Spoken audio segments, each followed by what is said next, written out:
Hello, hello, hello. Welcome back to the channel. I'm Captain Quasar, and welcome back to another unofficial H3 waiting room. We have a few things to look at today. Not too much, but I didn't want to watch the reaction that Hasan did to the content nuke today. I might do it on on Saturday. I'm not going to be here on Friday because I'm sorry, I have a graduation to go to, but thought I'd get all that out of the way first. I was watching just a bit, just to see if I could, just to see if Hasan was maybe actually like contesting the arguments made or what there was. And I swear, what up, Kitten Pillar? I swear I jumped into a random point in Hasan's stream just so because I was like, let's see what he's talking about. Let's see how he argues these points. And I swear he was just Ottoman posting. Bro was saying that the Ottoman Empire allowed for Christians, Jews, and Muslims to like live harmoniously, and it's like, is that what caused the Armenian genocide? Like, what are you talking about? I was genuinely just like so confused. Like, come on, man. But we'll get into that another day. Now I want to look at the story. Another point that I want to make about Hasan's claims, I think, is illustrated from these. Yeah, it's like a five. He did so long. He did so long to react to so little, and then it seems like the very end he reacted to like a lot of it really quickly. It was very strange, but I might react to it on Saturday. We will see. But Ethan posted this on his story. He donated to the charity that Hasan was, uh, getting donations for during his stream. And he put, "I'm glad you're finally watching my video, and I appreciate you using it as a chance to do something good by raising money for charity. I hope you'll engage with it honestly and with integrity, and perhaps even walk back some of your rhetoric." What happened to the Jews in Iraq, Egypt, Yemen, Morocco, Lebanon after 1948, Hasan? Why did the Jews leave their homes, businesses, possessions, and villages of 2,000 years, Hasan? They all left every Arab country. Why is that? Why did the Algerian Jews move to France, Hasan? And this was another part that he was talking about in the small portion of his stream that I watched. It's so hard to watch a stream. I'm waiting for the VOD to be uploaded to YouTube because I'm not gonna watch it on actually on Twitch. It's too. I hate the UI for Twitch. It's so hard to navigate. But one thing he was talking about was the Algerian Jews, and basically said that the Algerian Jews decided to side with the French because they gained French citizenship, as if the Algerian government that was, rising at the time wasn't going to enact like certain precautions on the French citizens. Like, you know what I mean? They were technically French citizens, so regardless of if they're Jewish or not, like they're gonna do it on. But it honestly, you could partially blame it on the French if you want, saying that the French giving all of the Jewish citizens French status might have caused more strife. But then this is the point I really wanted to talk about was Ethan posted this. Former teenage hostage Daphna Eliakim tells of sexual abuse while in Hamas captivity. And he says, do we believe her, at Hasan Piker?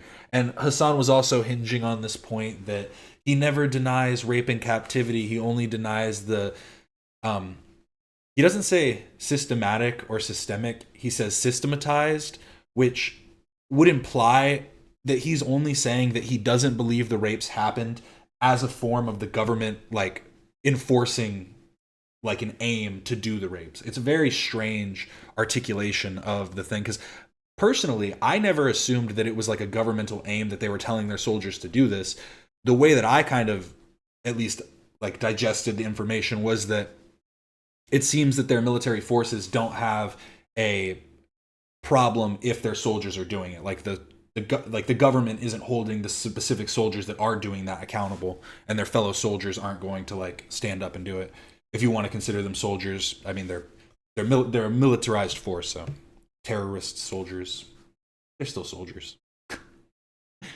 But yes, I think that's it from Instagram. This was a really funny video that I thought I saw it and I instantly clicked.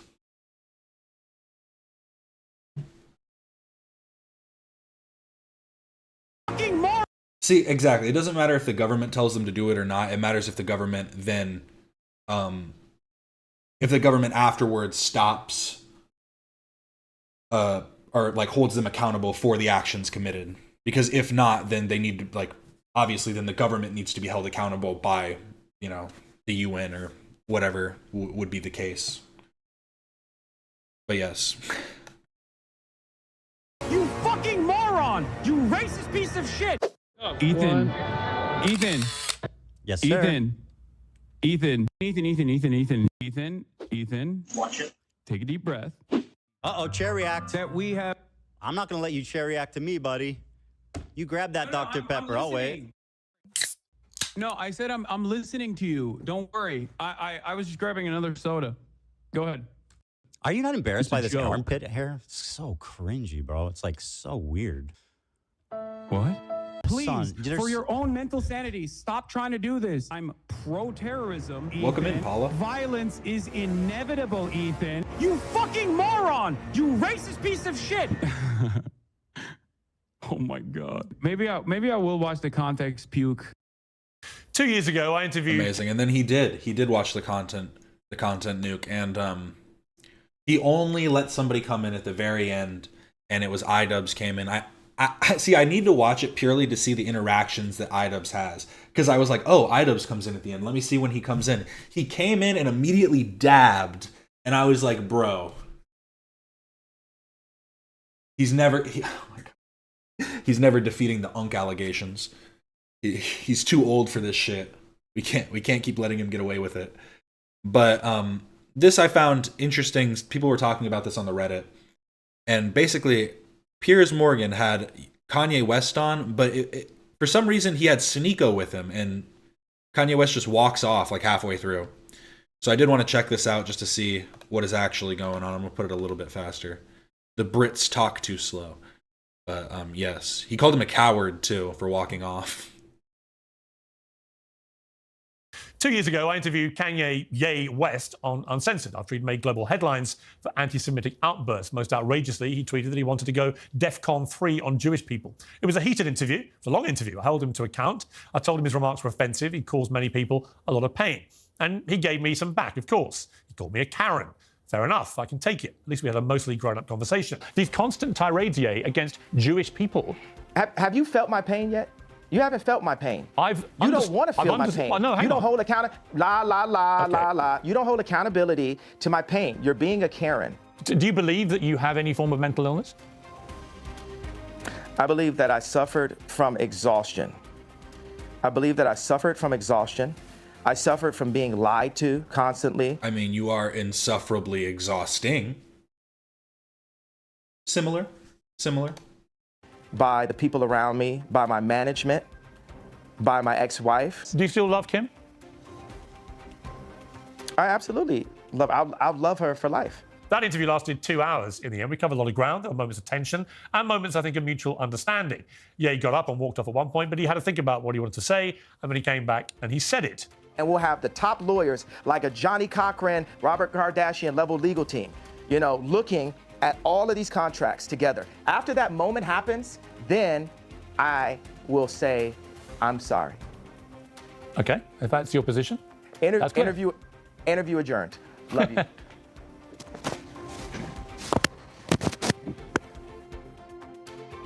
Yeah, thanks for sitting back down. I'll change the subject now. Obviously, I have no idea what's going on in this guy's head, and he's unquestionably a genius artist with a global fan.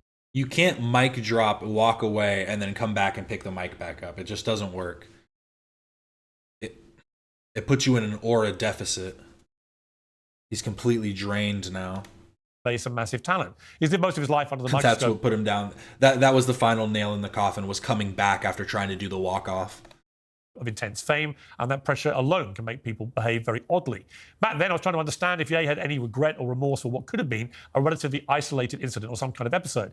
I wanted to know if he understood there were consequences for his words and whether he was genuinely a racist. What we now know is just the tip of the iceberg. As far as the watching public is concerned, Ye has spiraled in both his personal life and his business life. Most recently, he's taken to posting endless, outrageous anti-Semitic slurs. On X, he frequently professes his great love for Adolf Hitler. He poses in swastikas and KKK costumes. He says things like Jews were better as slaves and they should be whipped.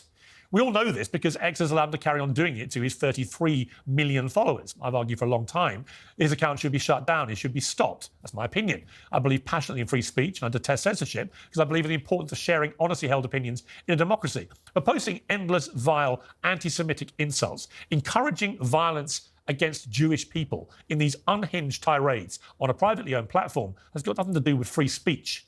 I invited him back onto Uncensored because at least on my show, I can call him out for what he's been doing and put my... That's a good observation. Kanye really is the Karen in all of these situations. Like, you can think that, like, his points are valid on some level, but then he completely blows it out of proportion and acts like, and I'm not saying all of his complaints, don't get me wrong. That's not what I'm saying. But I'm saying maybe he has been fucked over in the music industry. Maybe there are things that, like, you know, could be better for in his life. But then when he completely just fucking just, I don't even know how to describe it. It's not even like a goblin mode. It's a complete, it's Nazi mode. I like to call him the YeYeYe, but it really does show the level of Karen within him. Myself in between the 33 million followers who see his post without any challenge whatsoever. Our producer spotted that he was in Spain with his friend Sneako, and we invited both of them on for an interview. They very quickly agreed, and Sneako spent several days talking about it, but they mucked us around, a significant expense, both in time and money, to me, my crew in Spain, and my team here in London. More importantly, he didn't turn up yesterday and said he wanted to do it today. So it seemed to me then it might all just be a stunt. But I went ahead and said, okay, we'll have another go today. Ye told Sneako not to be offended if he stormed off very shortly before today's interview started. You can judge for yourself how it went and whether Ye has any respect or, frankly, any marbles. Interesting that he thought it would offend Sneako. I'm not a shrink. But if you're so delusional or fragile you don't expect a journalist to ask you questions about your publicly stated love of Hitler, you should probably talk to somebody other than me. What followed, frankly, was a farce. I'm getting you multi-tracks right now. I'm about to step in this interview, but I can hop back on in about... What is this TMZ level, like, editing right here? Whenever it's done. That nuance right there, it's idiotic. It just shows the hate that you put out for people that put love. There's so much love in the... What is this filter that looks like I just got hit in the head with a brick? I like can't even focus on what they're saying. I feel like I just drank like way too much. It's idiotic. It just shows the hate that you put out for people that put love. There's so much love in the art that I put out. What are you talking about? We have to admit this is somewhat entertaining. You know, this is going to be laughed at by many people. What's entertaining? The only thing in view here, I'm sorry, I know I need to get to the actual interview part. The only thing they're both too blurry. The only thing in view here is the chair. That's the only thing that's in focus. This is a terrible fucking filter they threw over this. Terrible overlay. By many people. What's entertaining? That was funny. Kanye West is rarely out of the headlines at the moment. It's fair to say the headlines are equally rarely positive. The rapper, producer, and fashion designer is currently working on a new album. Several new tracks were previewed on a recent live stream with his friend Sneako. And both Sneako and Ye join me now. Well, welcome to Uncensored. Ye, we haven't spoken for a while. How are you? I'm doing good. I don't use the term West, you know, the whole drop the slave name idea. Okay, so we just call you Ye, yeah? Yes, sir. I saw a little bit of the Clayton Echard stuff on, I think on Instagram or TikTok or something. And I was going to do a bit more of a deep dive into it first. I didn't want to, because I don't know anything about any of the people involved. So if I was going to bring it up, I'd have to know more. Okay, well, look, when I last interviewed, we had a long conversation. Very weird. And since then, a lot has happened in your life. And so I'm grateful for the opportunity to try and talk to you about some of this. How would you say your life is at the moment? 7 felony charges, wow. I mean, you see that view? Yeah. Ooh, that is a nice view. You're right. Your life is good? Well, judge it on the view as the answer to how my life is. Judge me by the view. Well, the view is Mallorca. I've been there. It's a beautiful place. And for all intents and purposes, you seem very relaxed and happy. That is in direct contrast to your public image at the moment over the last couple of years, led by your ferocious... Well, hang on, let me finish the question. Led by your ferocious use of... No, but I already disagree. It's not in contrast. There's so many people and artists that are championing the idea of someone being able to just express who they really are and have been able to go through the war of being attacked by the banks, being attacked, by the banks. That's the best way to put it, being attacked by the banks and to still be here with this view is, that's the win. So I think I'm in contrast to your contrast. How are we in a world where it's Kanye and Sneako talking to Piers Morgan about racism and hate and just life? Okay, but the point I was going to make is that I watch what you put out on X. What the fuck is Sneako even doing here, actually? Is he supposed to be like his weak-ass security? He looks like the world's worst Secret Service member.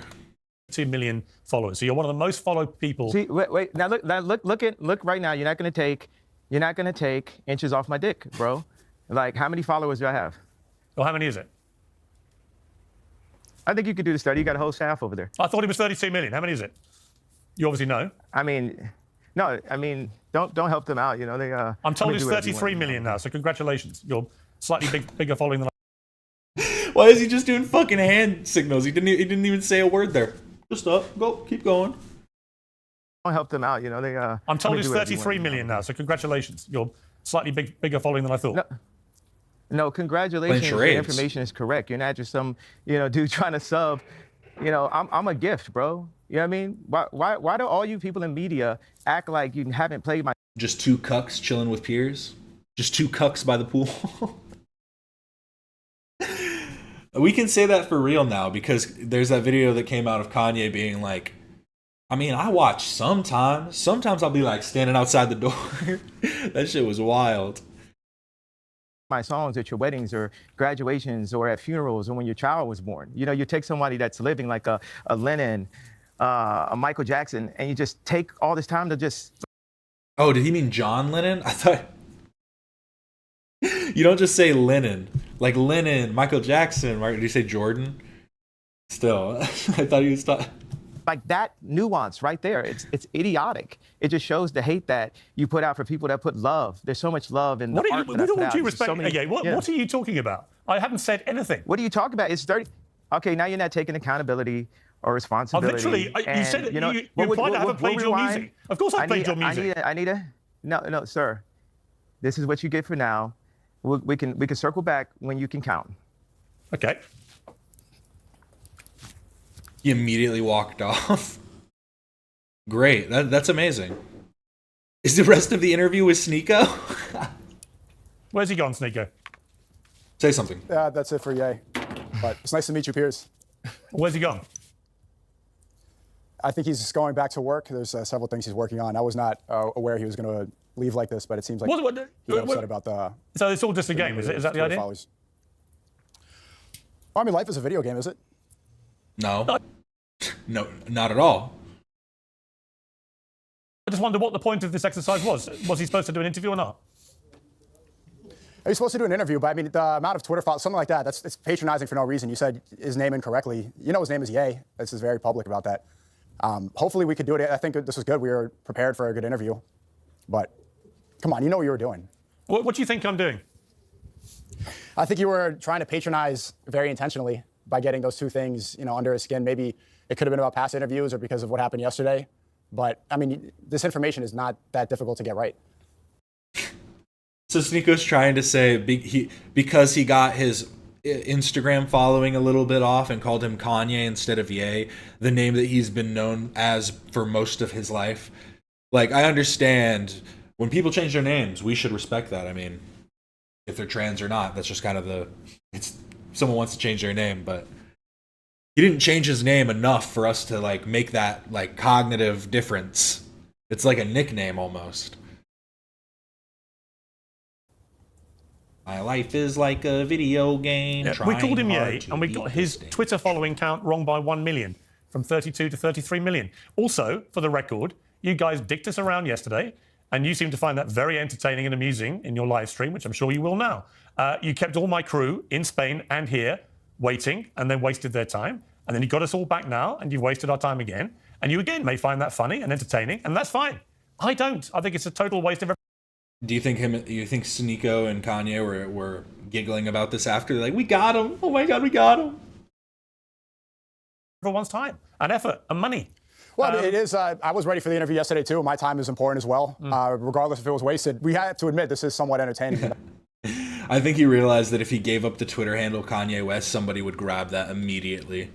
Start saying the craziest shit. I mean, could you say anything crazier than what Kanye actually says? They would just start saying stuff that was like pro-Israel. That's how they would get at him. They would just start saying like, man, I love the Jews on at Kanye West. I know this is going to be laughed at by many people. What's entertaining? But that was funny.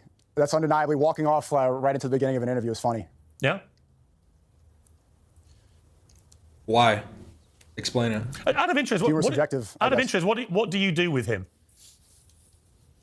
I'm working on several films right now. I'm streaming out here. I'm editing, and I work on things behind the scenes. Some inspiration for art. I'm just there to try to help fulfill his vision. Well, let me ask. That was all just a load of nothing. You're working on several films right now. Maybe focus on one.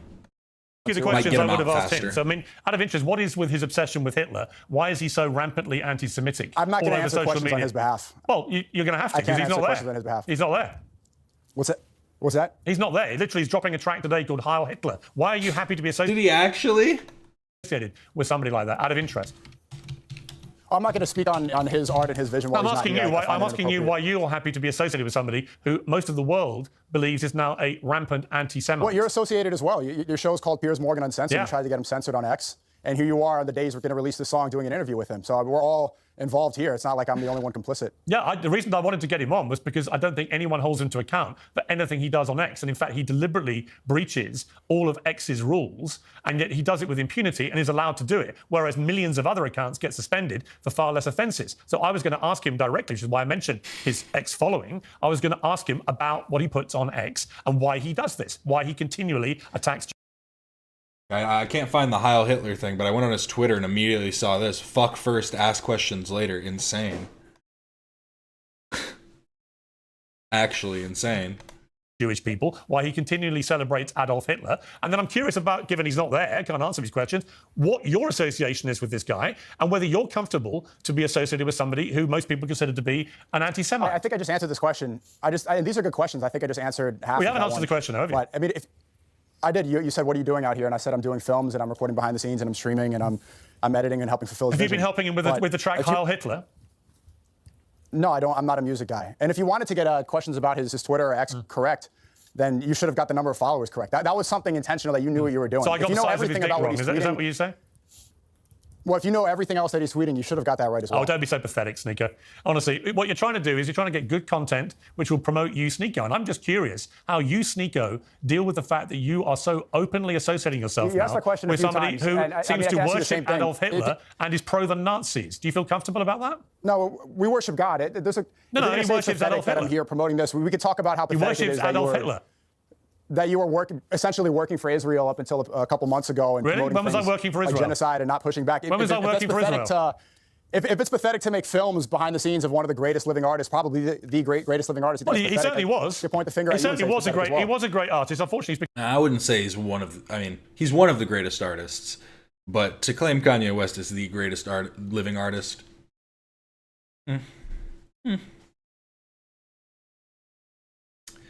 What's he got? Graduation? Come on. Become a rampant anti-Semite who adores Adolf Hitler, embraces Nazism, uses swastikas, I'm pretty sure he says he loves to everyone. sell his merchandise, and has a new record out called Heil Hitler. So forgive me if I don't currently see him I mean, as one of the world's great this question is incorrect. Yeah, but I don't see everything you're saying in this question is incorrect. Sorry? The song isn't out. The song isn't out for one. And two, he says he loves everyone. He says he loves Jews. He says he loves Hitler. He says he loves everybody. But so when he said, let me ask you, given you're the one sitting there, he said Jews were better as slaves. You have to put your Jews in their place and make them into your slaves. He then said, make your Jews work for you, but watch them as close as you can, whip the Jews. You comfortable with that, Sneako?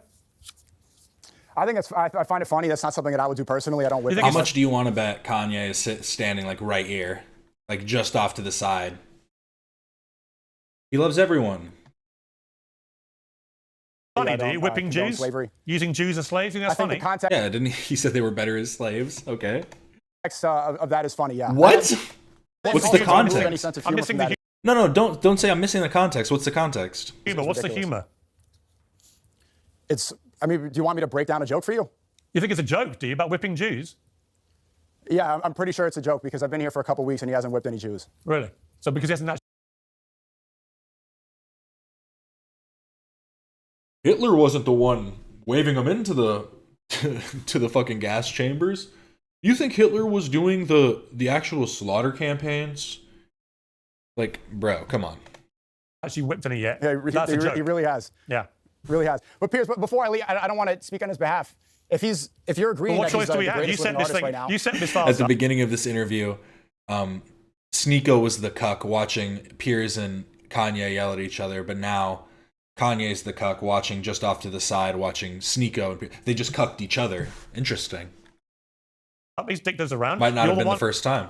left, so you're going to have to be accountable for him. Unless you want to walk away too. accountable? What do you want to hold me accountable? If you don't want to answer questions either, you are free to stand up and walk away like a little sniveling Well, you can ask coward questions. too. If you have questions for me, then I'll feel You free know to what? answer Here's my those. question But for just you. when it comes to Ye, Why is your mate Ye? is this whole thing going to be interrupting, or Why is is your this mate whole Ye? thing just going to be interrupting? Or do you want me to speak at all? You're sounding like Andrew Tate Light, like his annoying little younger brother we never knew about. Okay? Doesn't work with me. That was actually a pretty good one, Piers. You sound like Andrew Tate's sniveling younger brother we never heard about.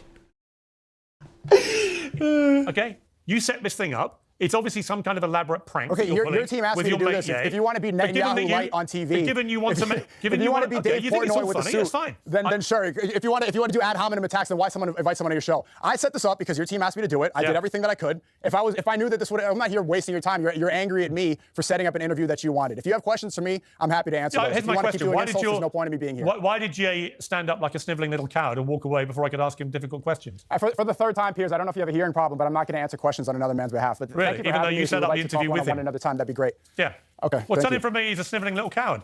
And he's an anti-Semite and a Hitler worshipper. That's what I would have asked him if he'd had the balls to sit there and take the questions. And there you are, proudly associating yourself with him. Good luck to you, Sneako. Everyone can see you for what you are. Piers Morgan Uncensored is proudly... Okay, Piers. Good job. So now we get into the meat and potatoes. Already raising some money. Let's go.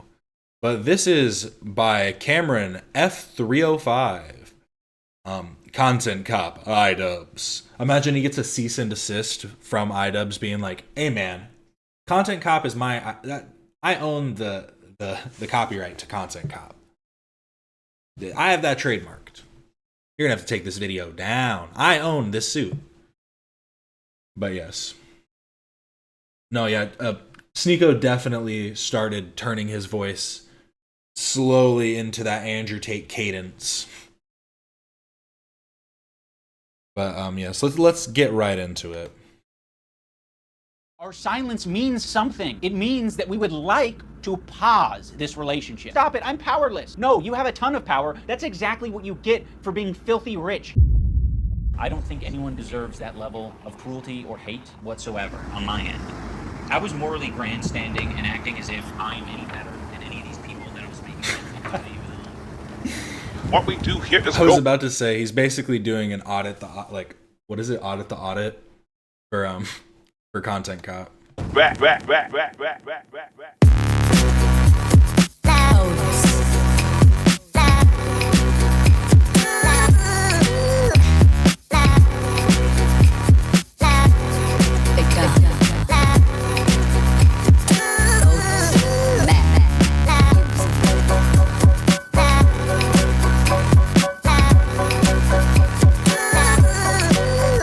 Who is this child? Somebody who has the time to dedicate to calling out Idubbbz.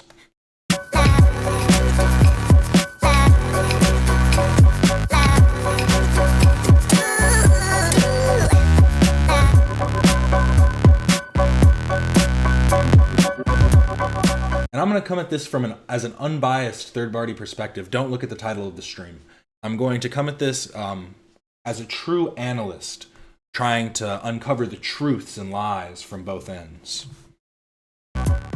Hey there, folks. I'm your local content cop. I make sure everyone's content is up to par, and if it's not, I will bring them to justice. We've all made content that we're not very proud of. You know, maybe you made music for a very controversial project that you might regret, or maybe you went on stream and shouted that America deserved a terrorist attack. I'll spare you any further examples. But on today's episode of Content Cop, our theme is friendship. Today we're going to be talking about a former great on YouTube that has turned into one of the biggest disingenuous, hypocritical, spineless pussies that I've ever seen on this website. That's right, we're going to be talking about Anissa Jamha's husband, Idubbbz, otherwise known as Ian. Some people call me Ian. I'm gonna be calling him Ian. Oh, come on, Cameroon. You're just mad that Idubbbz doesn't say the naughty slurs anymore. He's very mature now. I think you need to grow up. That actually has nothing to do with it. I honestly could not care less what kind of words he uses in his videos. Also, that maturity narrative is complete bullshit. He does damn near everything that he apologized for to this day. Most importantly, we're gonna be talking about how dog shit his content is now, but before I get ahead of myself, let me fill you in on— He's actually doing a content cop. Amazing. Because I think that was the part that the content cop on Ethan was actually missing. It was totally just like a personal hit piece on like his character. We need to talk about the content, and the content's garbage, so it should be easy. On why we're here and who we're going to be talking about. If you're very keenly aware of this situation and you just want to get on to the video, here's a timestamp, or you can use the chapter feature on YouTube. Otherwise, let's get into it.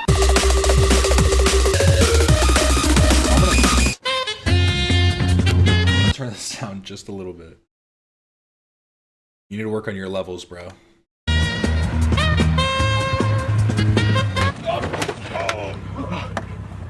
Welcome to the Filthy Frank Show. Idubbbz gained popularity with his collaborations with Filthy Frank & Co., as well as his edgy and offensive humor seen in Kickstarter crap, bad unboxing, and Content Cop. Despite being really funny at the time, his offensive vocabulary would likely not fly on YouTube today. Oh, it's a single piece of paper that says nice friendship. Now let's bring in one of his close friends for over 8.5 years, Ethan and Hila Klein of H3H3 Productions. Their videos together marked some of the most iconic collaborations during that era of YouTube. As times changed, so did the creators. Filthy Frank went on to become Joji, Max Mofo and Anything for Views would start their channel, Cold Ones. H3H3 would focus on their podcast, which didn't go without its own controversies over the years, which left Idubbbz to move on and try different types of content like documentaries on enigmatic figures of the internet. As Ian moved away from his old content, he would run into a few of his own controversies, which we will be dabbling into today. Content. We think the America deserves bloodthirsty, violent kids. A hypebeast, polarizing socialist streamer and former co-host of— I swear, Hasan cannot dress himself. Violent kids. a hypebeast.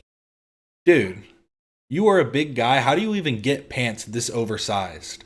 I'm actually impressed. Like, come on. Polarizing socialist streamer. Did I disconnect or something? I think we're all good. That was weird. And former co-host of Leftovers, a show on the H3 podcast. Hasan and Ian were very friendly. Everything was fine until the October 7th Hamas attack on Israel, which led to a falling out between Ethan and Hasan. More on that later. After a long back and forth, this rift peaked with Ethan's return to H3H3 Productions releasing content nuke Hasan Piker. While Ethan's fans praised it, Hasan's fans and orbiters like Denims and Frogan did not, which drew the attention of psychopath Bad Empanada. Trust me, more on him later. Since then, Ethan has been harassed by multiple snark subreddits, had CPS called on his kids, and even had two— I'm sorry to sidetrack, but you said Diddy tapes. Did you guys hear about how Drewski's involved in the Diddy case? How Diddy, like, watched Drewski, like, rape someone and basically body slam them? It was insane. Human skulls sent to his house. Meanwhile, Ian's former editor Froggy Tonic, whom Anissa, Ian's wife, was still publicly engaging with on Twitter, started posting tweets harshly attacking Ethan and Hila with misinformation. When Ethan asked for Ian's support, he chose to stay out of it, until he didn't by choosing to release a dogshit video titled Content Cop H3. With all that out of the way, let's continue. Ian, that one was for you. I hope burping is still funny.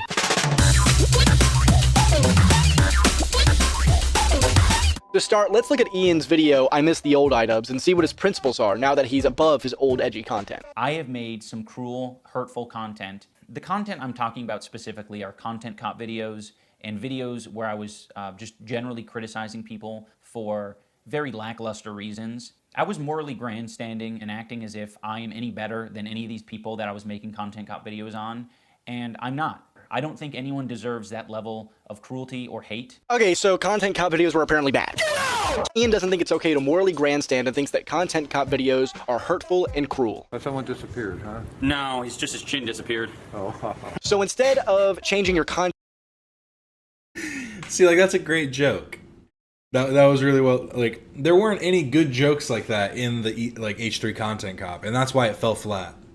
If you would have at least had one good, like, solid little joke like that, go in public, ask somebody, hey, do you think this guy is crashing out?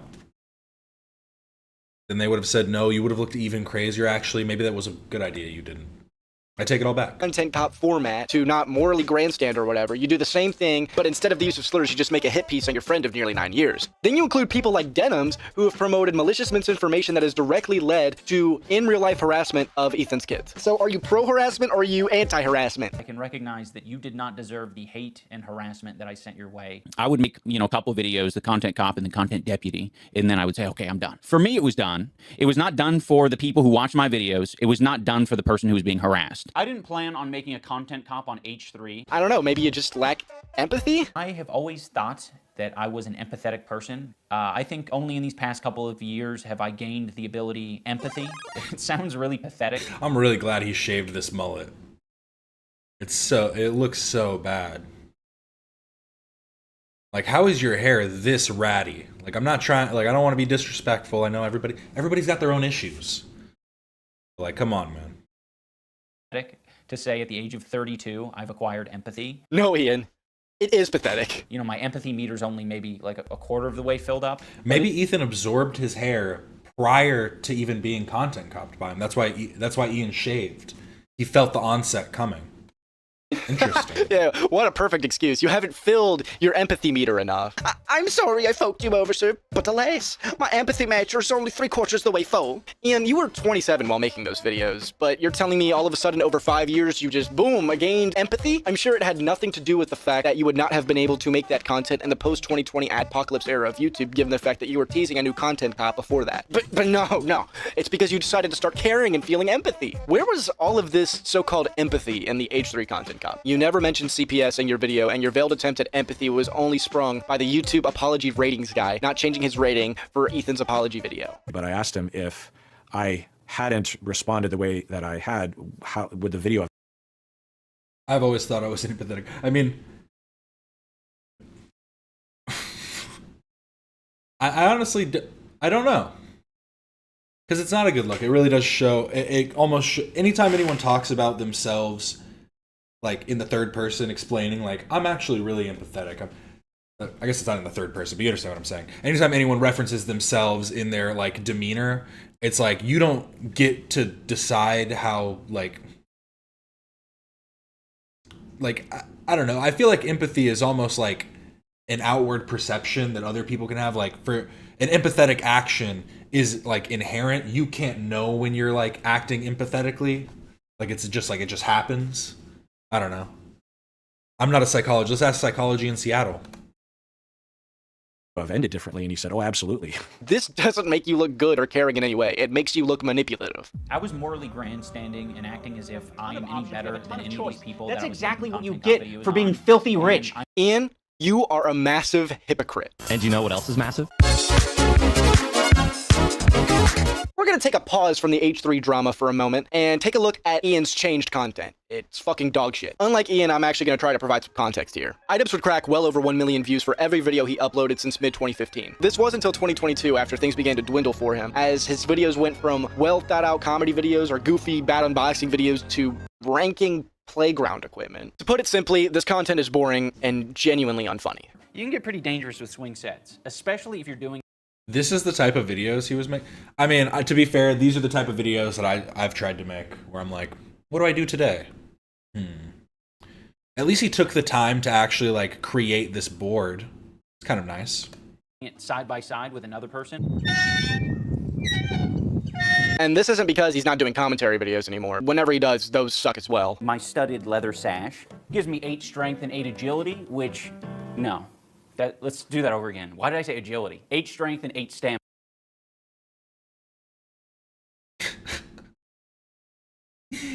Like, the mullet almost looks like it should be on like a nerdy girl in like an 80s film. Like, that's what it looks like to me. It's very evident that Ian has lost a sense of humor. Maybe this is a side effect of gaining a quarter bar of that empathy meter, but it feels like he's lost any sense of irony. In this video, he basically makes a pseudo content cop on carton arcs. It was very poorly received. It's just very apparent that Ian just doesn't get it. Yes, it's very easy to call these people unhinged. Another word you can use is disabled. Their brain isn't working like yours or mine. For some people, they feel like they have to answer the door. What the fuck? Yes, Ian, responding to someone in public who's talking to you makes you disabled. Ah, you're a retard. You're fucking retarded. You're disabled. Because you respond to someone in public, you're fucking disabled. Yo, is this person fucking retarded? Yes. Before you say that people stopped watching because he stopped doing all the series that he was known for, he tried returning to bad unboxing, but it just felt soulless. Good craftsmanship. Oh, I like that. I feel like a little pupil. Oh, it's big girl panties. You think I'm gonna wear this? I'm not a large.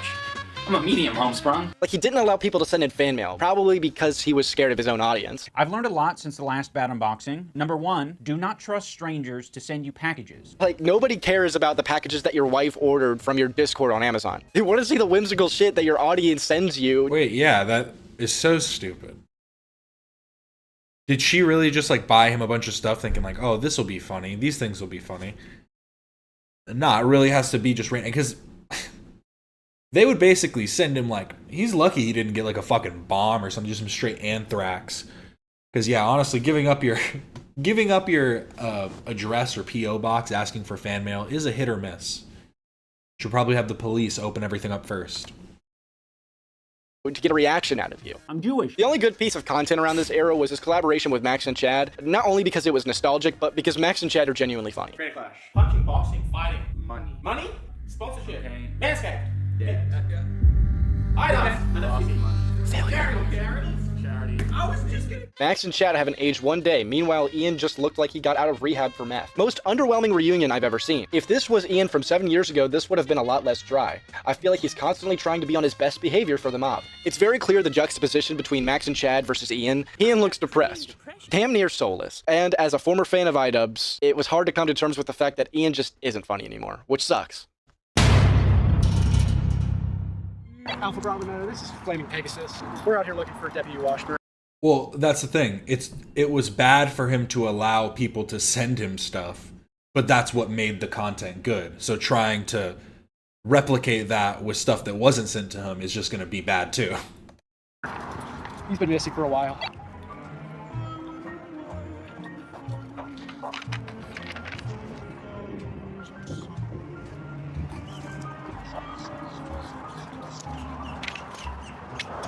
Two placed.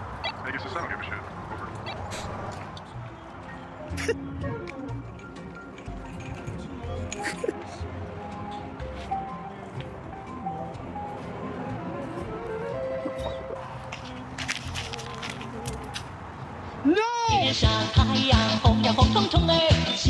Before we get onto our video's focal point, I feel it's important to give a bit of context on some people that are pertinent to the situation with H3. First up, we have Sean Damn it, I said people who are pertinent to the situation. Solve all of our problems, we would have socialism at this point if someone just went out of their way and.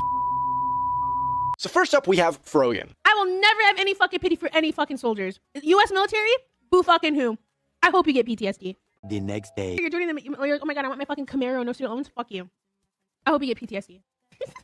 And I hope you get no health insurance when you get back into fucking America. And they posted it in my head. I'm like, based? Based? A Hasan orbiter, Twitch streamer, and moderator for Hasan Piker. Other than her close association to Hasan and just being extremely unlikable, Frogan is notable for being kind of the first domino to this situation. Oh yeah, also... I think that's fair. He was definitely more clever than funny. And the humor came from the things that he was talking about, not necessarily himself. She was twice nominated for Rising Star of the Year at the Streamer Awards. On October 7th, after Hamas's attack on an Israeli music festival, Frogan tweeted this. Leftists preach and foam at the mouth at the thought of a revolution happening in America. But as soon as one happens in the Middle East, what they're doing is wrong. After this quite insensitive tweet, Ethan Klein quietly unfollowed her on Twitter, which caused Frogan to have a giant meltdown. She started tweeting a bunch of shit and crashing out on Discord and went on stream and started throwing shots at Ethan Klein. If you are so fucking close-minded that you can imagine that the suffering of an Israeli person is valid, then you're lost. And the same goes for Israelis. And again, I say this to them blue in the fucking face. Bro. It's not wrong to... Is this a thin blue line hijab? I think that a terrorist attack against an innocent group of people is gross, especially while acknowledging the many problems with the Israeli government. This would just cause a shit-slinging match between Ethan and Frogan, and before we go further, we need to introduce our next character. Enter Denims! She is a much more popular Hasan waiting room, and for whatever reason gets a lot more attention than Frogan, which I'm sure has everything to do with her riveting, groundbreaking commentary. Even if you are forming any memories at 4, you're not gonna be able to remember them past like 15. You have maybe 1 or 2 memories. The average age of adults' earliest memories is 3.5 years old. You're not really forming memories at 3. A group including Denims and Frogan hosted a panel at TwitchCon where they created a racial tier list. At the top you had Arab and at the bottom you had Love Sabra. And if you know what Sabra actually means, not the hummus, then you'll understand why it comes off as racist. I wonder who appeared in... You know what's so funny? My fucking 80-year-old grandpa that was in Vietnam, I was watching him one day because he's, you know, going through dementia. And he asked me like 4 times, he goes, "What's a Sabra again? Is that a Jew born in Israel?" One time he went, What's a Sabra? Is that a Jew born in Palestine?" I was like, guess it depends on who you're asking.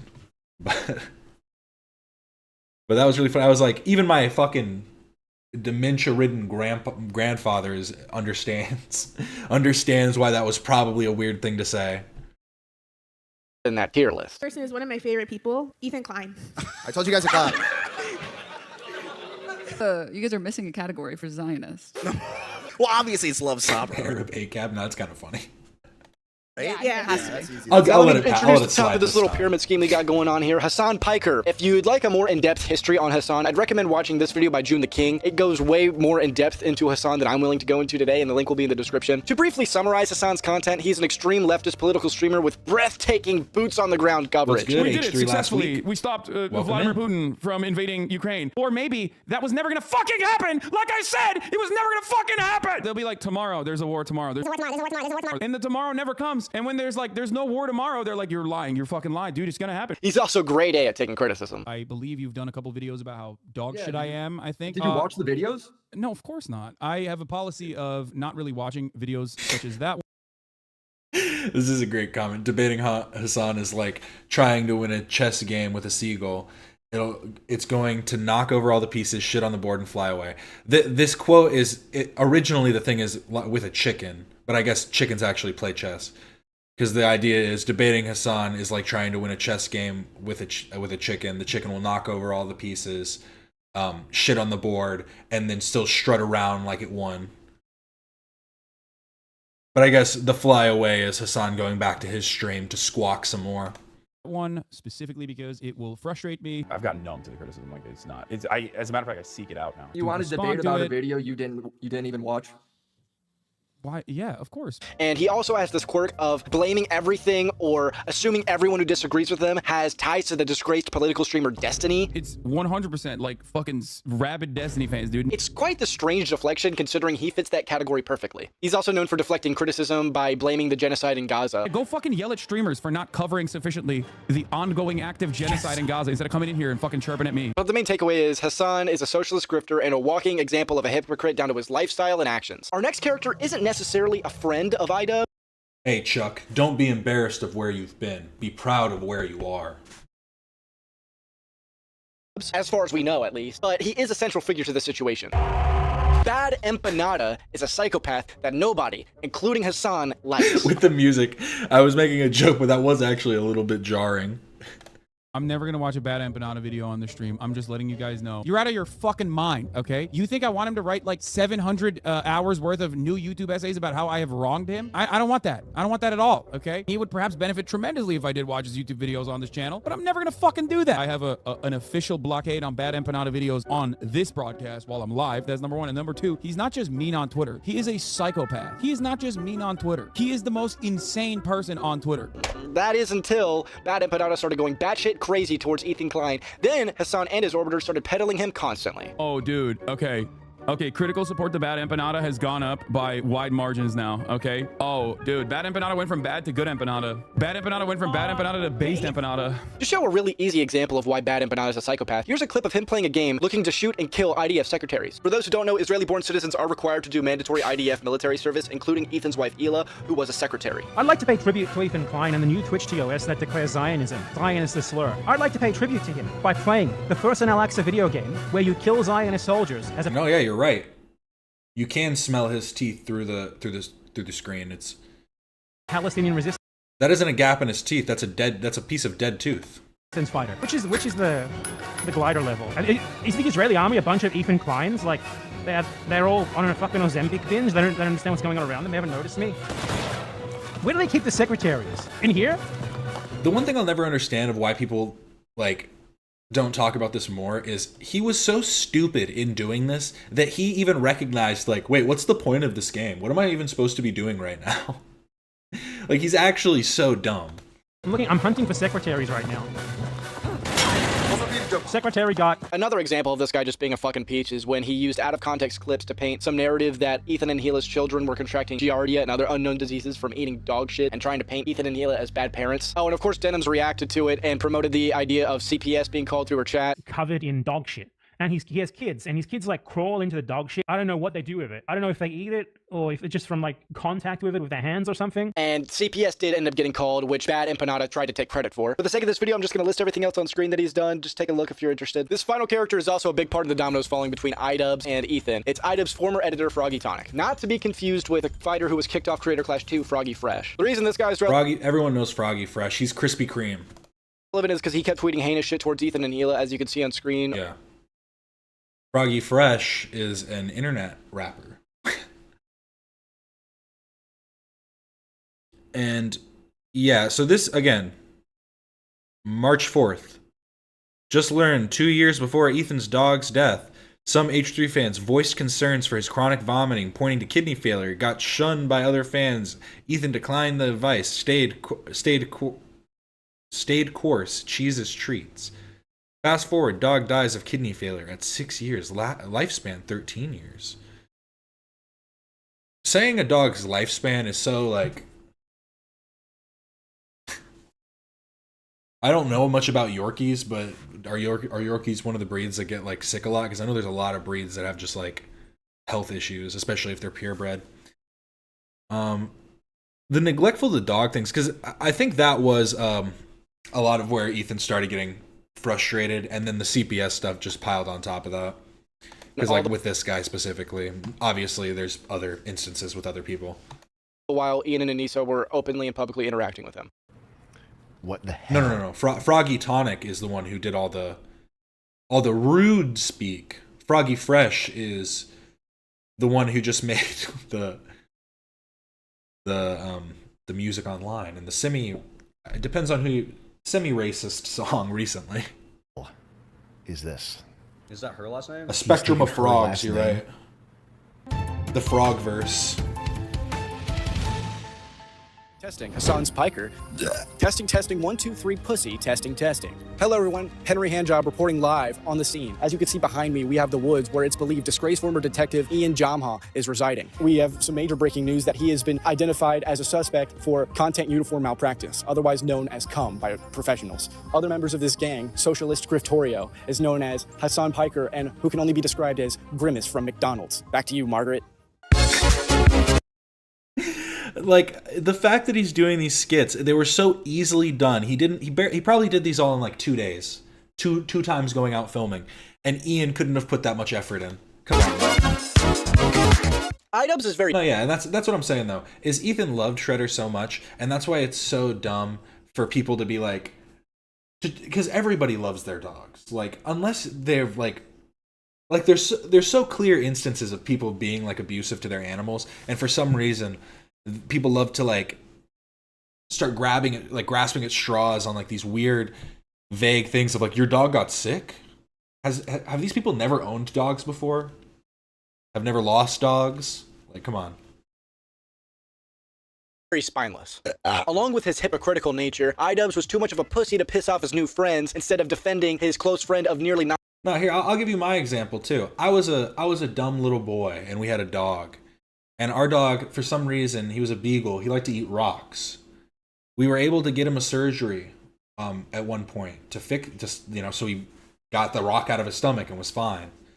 And we were taking him outside, making sure that he was fine. And then we just got, lackadaisical again, being a dumb kid.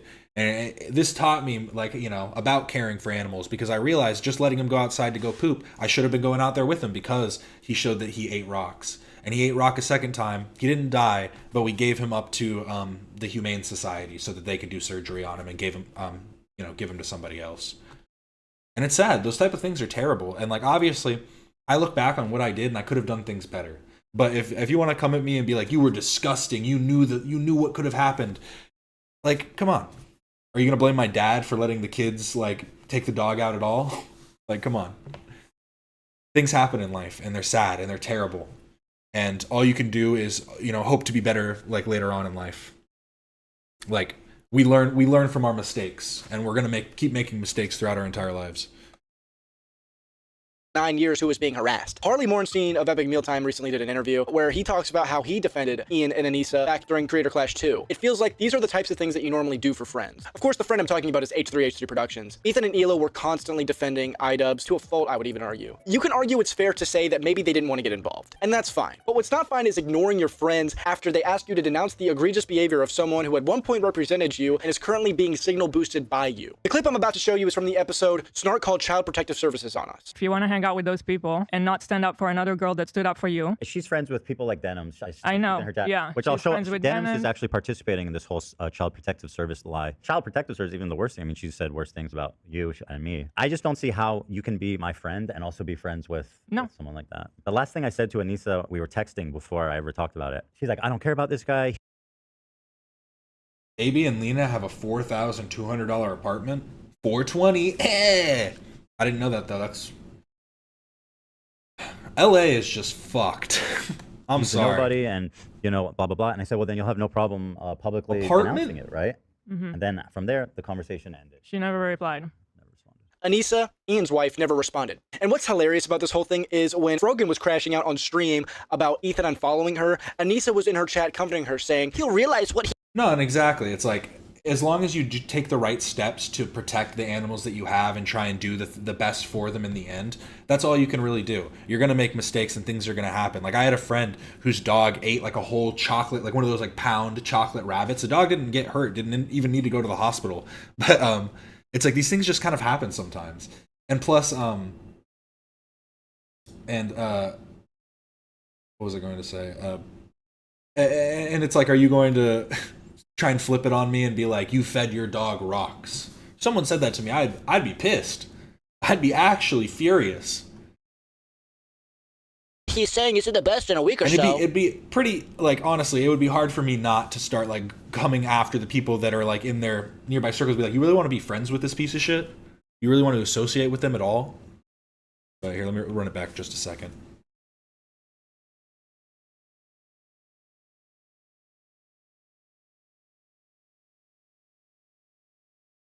Their rent is a slight flex for Ethan because it shows that they pay. Yeah, I mean, that's true. That's true. I mean, honestly, I'm assuming the crew gets paid pretty nice, considering they were able to, like, if Love was able to move out and get a place in LA, like, that's not cheap. So I'm not going to be like, oh man, they're making so much, but it's enough to live in LA, and that's pretty nice. That's pretty sweet.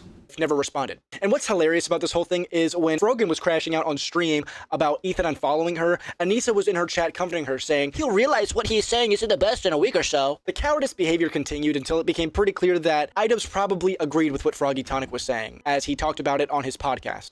Ethan's upset with, I think, some of our connections. No, Ian, it's not your connections. It's people you openly call friends. More on this later. But what a cop-out way to phrase this. We want to stay out of the drama as much as possible. We don't want to pile on.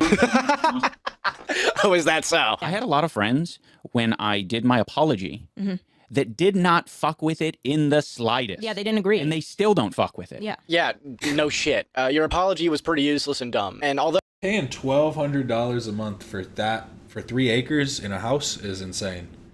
Might need to move to Mississippi. Prepare for the surge. We're coming. he's made some slop, I think Moist Critical had a pretty good take on the apology, which I agree with. I'm sorry to hear that, A.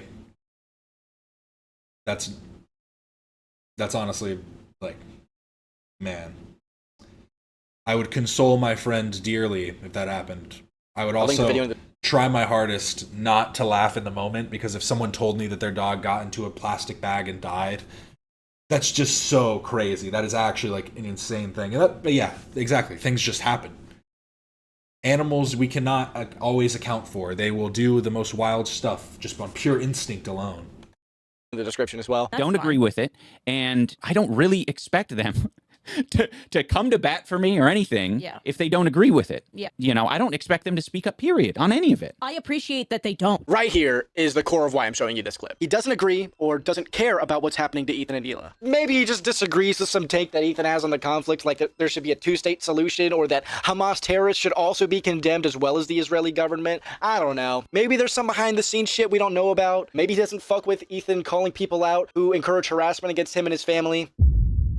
I'm sorry to everyone that I made content cop videos on. You want to stay out of the drama? We are friends with Denims. You did not deserve the hate and harassment that I sent your way. No, he doesn't need a hug. He needs a good fucking ass whooping is what he needs. Even when we don't say something, they think we're saying something. Our silence means something. It means that we would like to pause this relationship until you figure you...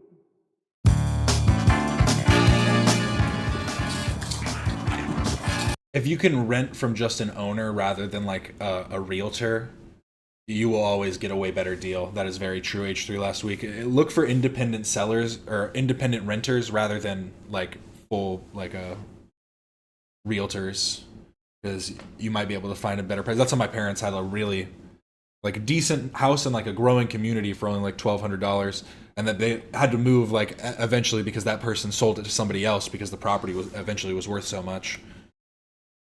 Come on out, Ian. Where you at, Java? Hey, Stingray. Turns out Detective Washburn is no good. We're looking for a police impersonator. This is Bernie Pegasus. Do you come? Stingray, do you come? Fuck. Sir, have you seen the suspect? No. Let's calm down, son. It's just a drawing. That's good.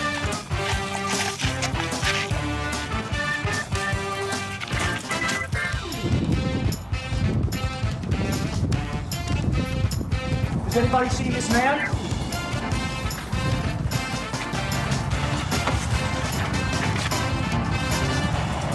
Have you guys seen this man? Have you seen this man? Don't worry, it's just a drone. Now, folks, there's a new sheriff in town. Now let's get down to why we're here. My lieutenant just informed me that there's police impersonation afoot, and I gotta bring him to justice. Ian recently uploaded a content top on H3. Remember my first point? I'm sorry to everyone that I made content cop videos on. You did not deserve the hate and harassment that I sent your way. Yeah, Ian, you're a hypocrite. Hypocrisy aside, like his other more recent content, I'd like to talk about just how bad this video is. This isn't a content cop. His Cart Narcs video, as bad as it was more of a content cop than this video. This is like an Idubbbz complains. It's a shitty video about his personal feelings on H3. It's poorly edited, it makes horrible points, it's not funny, and again, it just feels soulless. But despite all of this, it's still his best performing video in 3 years. What's up, everybody? I'm Hasan Piker, and this is Hasan broadcast coming to you live from a cloudy day here in California, Los Angeles. We're live and alive. And just like that, the 1 minute and 30 seconds of hope that we had for this video is lost. The video immediately derails. No, this guy's way funnier than Ian. And the pictures he's throwing up, he's not just slapping in the middle of the screen. He's actually editing them into the video. This person's inclusion. Kevin. Okay, this video sucks. What are you doing? This is not it. No! Denims? No! No! Mr. B! Ethan, wake up. Wakey, wakey, Ethan. The dumb skit aside, this feels like more of a taunt than anything. I'm not sure how this is going to prevent harassment against your close friend, as you say you're so morally against. We don't condone harassment. We don't condone harassment of any kind. Cameron, we're all here to see you lampoon the skit. Please, Cameron. There isn't much I can say. You can tell this guy was like he seems pretty young. I can't tell how old he is. He could be in his early 20s. He could be 16. But you can tell that he is at least a fan of that early internet stuff. So much so that he even has the Idubbbz. I can't even do it. The little Idubbbz voice, that the foreigner Idubbbz voice that he used to do. Regarding the skit that hasn't already been said itself, I'm sure you want me to make fun of it further. Yeah, the Fortnite dance was retarded. Sorry, oh, a token. This just isn't a funny sketch. And what baffles me the most about this is that in the past, Ian has made impactful and funny sketches that improved the overall video, but this just falls flat. If I would imagine this in 2016, I would have been like, oh yeah, if I ever do that, it's gotta be because I lose the plot. Well, it turns out it's not me losing the plot, it's Ethan. No, dumbass, it's you. And that fact has become very apparent over the past couple of years. Quite honestly, I should have known that the second you decided any of those tattoos that make you look like a reformed skinhead looked good to you. This photo is just so much funnier. Bro, why are you like all traps? What the fuck? Why Why is he like all traps? Maybe it was the LASIK surgery that went a little too deep into your eyes and melted your brain. Maybe Sam Hyde kicked you too hard. Cameroon, please stop being a cyber belly. I would say that Hasan was very well equipped to talk about that topic. Yeah, Hasan has the political know-how. The same guy who before this conflict couldn't even locate Yemen on a map. Doesn't know where Yemen is. Okay, I'm gonna click close. I'm Oh, I also saw a clip of Hasan going, "I'm memeing here. This is a meme. This is clearly me memeing." But I can't find a higher resolution photo, but you can see what I'm talking about. That flexing ain't helping here. I'm closing it. I'm closing it. I think. Nope. Hasan was very well equipped. Nope. Got it. We stopped. Papa God didn't get that was just part of the bit. That's pretty good. He was too sincere with it. Hasan was too sincere about getting absolutely owned. Vladimir Putin from invading Ukraine. Or maybe that was never gonna fucking happen, like I said! What kind of humiliation ritual is this video? You fucking moron. Nation says that may be a war crime. It literally is. It's just eating the toppings. And the pizza looked like a burn victim. It was all disgusting. It's very clear to anyone with a functioning brain how this kind of editing could easily be used maliciously. And this type of malicious editing plagues this video. There's plenty of times in this video where cut context is intentionally left out. Ethan actually already responded to this edit directly, showing that he was making commentary on the conflict at the time, as you can see. He is extremely sympathetic. And I actually showed in my own commentary that Ethan has been talking about the conflict as early as that I could find 2017 publicly, but has probably been involved in conversations about the topic prior to that, due to his living in Israel and such. To the Israeli cause and what's happening to them. His wife's Israeli. Sorry, glitched out for a serving second. the IDF. He obviously likes the state of Israel. No, he's not. He's on numerous occasions called out the Israeli government and the IDF. No, I think literally he walked into the tattoo shop. They went, "So what were you thinking?" And he just went, "I always kind of liked American traditional. Did you do some American traditional?" They went, "Yeah, like what kind? What do you want?" And he just went, "Whatever." And then so the tattoo artist just gave him all of the American traditional pieces they had in their like little flip book. Israel government is fucking barbaric, genocidal freaks.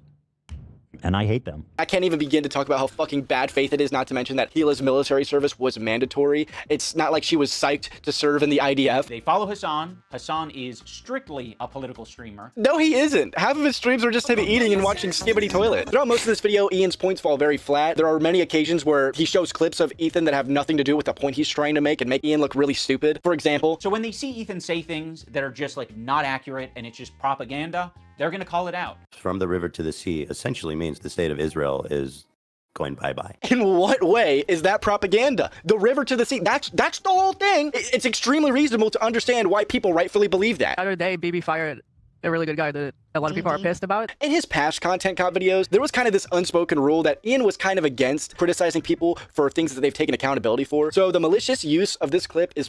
It's fine to pick a tattoo off the wall. It's not fine to pick all the tattoos off the wall. Like, come in with just like a picture of something on your phone and go, "Can I get this?" At least do that much. Pretty sour. Hila misspoke, apologized, then took a break from the podcast after clarifying. What's the problem? He's finding new people every day, basically, to get in fights with. Of all people, this guy, Matt Lieb, Frogan and Denims. And Denims, by the way, was the real villain of the video. Evil, hateful, fucking... And I'll say it and I'll double down on it. And people... Oh, no? Bitch. Don't worry, Ethan. I got it. I mean, if you want to critique Ethan's, like, world politics, like... I think that the one thing that you probably would have a harder time like pinning him down on is Israel-Palestine, because it's like the one conflict he probably knows the most about. Everything else he probably doesn't know a lot about. Like when talking about like when Hasan brings up Algeria and Rhodesia and like all these different countries that honestly aren't even great examples of like the points he tries to make, but he's able to info dump so well. And that's why he needs to debate Loner Box and just get slammed. Can we start calling him a coward and dodging? Everyone just keeps saying that until he debates Loner Box and gets absolutely demolished by facts and logic. Ian pulled all of these clips out of context to make Ethan look like he was just attacking people without reason. Matt Lieb unprovokedly attacked Ethan Klein on his podcast, then platformed Bad Empanada. Frogan, as I said earlier, crashed out over Ethan silently unfollowing. See, I'll give you that's when it's okay. If you really just got a free tattoo and you just went, that one. That means you did the right thing, because you don't want to waste too much time. You're like, we got to do this right now.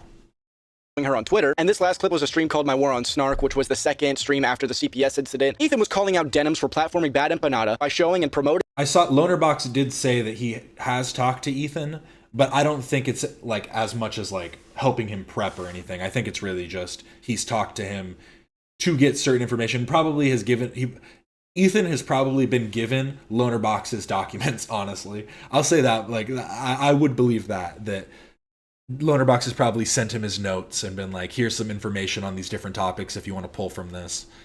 Because I know Lonerbox also posts like Obsidians publicly, so you could also just find them yourself. His video where he falsely claims that Ethan and Gila's house was covered in dog shit and that the children were walking around eating the dog shit, which led to a false CPS report that Ethan's family had to deal with. Wow, with that context, it seems perfectly reasonable why Ethan would be upset at these people. Before we continue, I want to make it perfectly clear that I do not believe that following someone on social media equals the endorsement of that person. I myself follow several people that I disagree with and or dislike. However, Ian seems to be trying to weaponize this argument into something that it is not. In this part of the video, Ian is talking about his former editor, Froggy Tonic. Anyway, this guy was saying shit like that Hila's a Nazi, that she kills kids, that she's like a IDF baby killer, all this types of shit. And that's showing up right up on us Nisa's and Idubbbz feed. My good fucking friends who I stood by after all these fucking years can't find a spine to speak up. You know why? Because they'll get murdered. You don't know what's on my feed. What the fuck is happening? For all you know, I only use the For You tab. For all you know, I only use lists. For all you know, I'm seeing these things tweeted out by my editor of a year and a half ago and saying,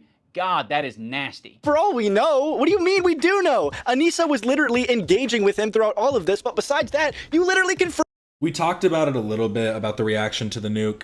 I'm thinking I might do a full reaction to Hasan's reaction on Saturday, but if I do that, I'm gonna need to make sure I set aside the right amount of time and have enough, like, get some notes ready myself, because I was saying this at the beginning of the stream. From what I've seen, Hasan, I found it so funny. I skipped to a random part. He was Ottoman posting. He was promoting the Ottoman Empire, saying that like it was a better. Like, I don't even know. He was being like, oh, under the Ottoman Empire, Muslims and Christians and Jews all lived in harmony. Like, what do you like? It was just such a weird point he was trying to make. It was pretty funny. The Turk promoting the Ottomans, surprising. Confirm it yourself. I used to work with this video editor named Froggy Tonic. There would be an occasional Froggy tweet where I'd be like, I agree with that. You don't know what's on my feed. I'm not going to retweet it or like it. Now, my former editor of a year and a half ago, what the fuck is happening? Truly mean shit. This contradiction makes this entire point fall flat very quickly, and it's honestly pathetic how little effort went into making this video. He called Hila the C word. He said they're trying to kill their dog with cheddar cheese and a bunch of other shit, I'm sure. A bunch of other shit? You barely scratched the surface. Oh, boo-hoo, he called someone the C word. What did he actually say, Ian? Who the fuck is the person on the Reddit who's posting this in the first place? If you do a little bit of research, it seems like it's an account whose intention is to make Ethan crash out. One of the users on the Snark Reddit points this out. They're like, I've seen this account before. What the hell happened to you, Ian? You went from well-researched videos to crediting Snark subreddits to make your point. The cherry on top is the person who made this post apparently isn't even the same dude the Snark is talking about. And this was found out less than an hour after this video's release. Fucking the Gaza. He had a response for everything, but were any of those responses actually good? No, yeah, I like to think that he might not have pre-watched it, but had just had like all of his lackeys pre-watch it and just give him their notes so that he can just run off that. Because I don't know, Hasan just seems so narcissistic. I almost believe that he wouldn't watch it, that he'd just be like, Or maybe he did because he's narcissistic and he could just lie through it anyways. I just don't get it. I don't get it. The strip, whatever it might be, I'll talk about it, no matter how ignorant of the facts I am. That's one very important thing to keep in mind, guys. I'm not a researcher. I'm a dipshit. Also, I think Ian has just ruined the word crash out for me. He calls Ethan's behavior crashing out on the stream where he talks about CPS getting called on his kids. Just like I'm not gonna throw Ethan Klein away because he's having a parasocial weird crash out. This is a point Ethan responded to in his latest video where he also reveals that 2 human skulls were sent to his house. If that's a crash out, it's a reasonable crash out. I've stood by them when all the Did he actually not finish the nuke? Because from what I saw, it took him like 3 hours to get through the first 20 minutes. And then he was able to get through a lot more in the very end. But then Idubbbz showed up for like the last hour and dabbed for some reason. Because he thought that would be cool for the kids. Internet hated them. I don't like that Ethan brought this I up don't know, because it makes the relationship feel very transactional. I don't entirely disagree with this point. Yeah, it's not cool to have an ultimatum, transactional type of relationship. However, wouldn't that make you a hypocrite, Ian? You give him a lot of ultimatums in this video. It means that we would like to pause this relationship until you figure your shit out. Maybe if he does these things, eventually he'll find peace and we can like rekindle our friendship. Aren't you kind of doing the same thing? I thought the text conversation that I had with him was very empathetic. I basically just My said, empathy like, meter's I know only you and maybe Hila like are a experiencing quarter of the way some filled trauma, up. and I essentially empathize with that. Ah, yes. Ian, the moral arbiter of empathy. I'm glad you filled up your empathy meter a little bit more before making this fucking hit piece. Adam McIntyre needs to just like disappear. That guy is a piece of shit, like of the lowest order. I never even stood by him when he talked bad about Trisha having a kid and called him like the spawn of Satan. They never made a statement. They never said that they disagree with his statements about Trisha's baby until it's useful. And what it sounds like to me is that you did see it at the time and you were like, ooh, I don't like that. And you didn't endorse it and you didn't fuck with it. Huh. It's almost like that is a fucking identical situation to me. Yo, is this person fucking retarded? Yes. This situation isn't near identical in any way. H3 and Trisha weren't close or even friends at the time of this happening. I also clicked to a random part in Hasan's stream where Hasan was saying, maybe I'll start doing this. Maybe I'll start doing charity streams where I react to like Willie Mac's show and stuff like that. And all of his chat was going, no, please don't, no. Hasan's chat really does hate drama slop or whatever you want to call it. But it's just like, what do you guys want instead? Just propaganda all the time? Like, it's kind of insane. They just want to be propagandized. They had no reason to publicly stand on anything, nor were they asked to. When they asked you to denounce the crazy shit your former editor was saying, you guys ignored them. Because they're trying to like paint themselves as the good guys. And they're saying like, yeah, we strongly disavow things that are said, even about our enemies. We are the most immoral people on the internet. Unlike Ian and Anissa, who are fucking keeping to themselves.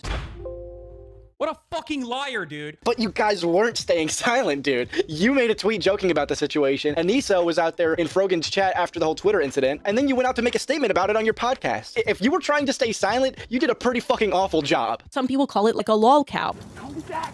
Come on, man. What is that? I'll say it for anyone who doesn't know. Anissa is half Lebanese and half Irish. That's awfully convenient. What, Anissa's half Lebanese? Well, it turns out she might not be, according to Yoko Ono herself. I'm actually like 50% Irish. I peed on myself in the shower. No, I've been peed on. 45%. I love this. I forgot about this little text chain. I don't know why the fuck she's talking about this. They don't seem to care at all. They're more interested in pee talk. I'm actually like 50% Irish. No, I've been peed on. Italian, 8% Arab. Now, maybe let's give her the benefit of the doubt, despite the fact she constantly talks about her heritage. Let's say Idubbbz is just being hyperbolic. It's still quite a stretch to add 42% of your heritage to something and call it half. Keemstar is more black than Anissa is Lebanese. Shout out to Nicholas Diorio. For anyone unfamiliar, the Irish have been on the receiving end of a lot of oppression and genocide. On the part of the Lebanese, they've received a lot of oppression and attacks from the IDF. So Anissa is very well familiar. While this is true, this feels like a weird and unnecessary oppression tug of war. And do I have to state the obvious here that Ethan and Hila are both Jews? I know this is a deep cut, Ian. You may have never heard of this, but like, I think around 6 million Jews were genocided in this little... And also beyond that, if you want to go into like their individual like percentages, isn't Hila like part Moroccan or something? Like, it isn't even like she's completely...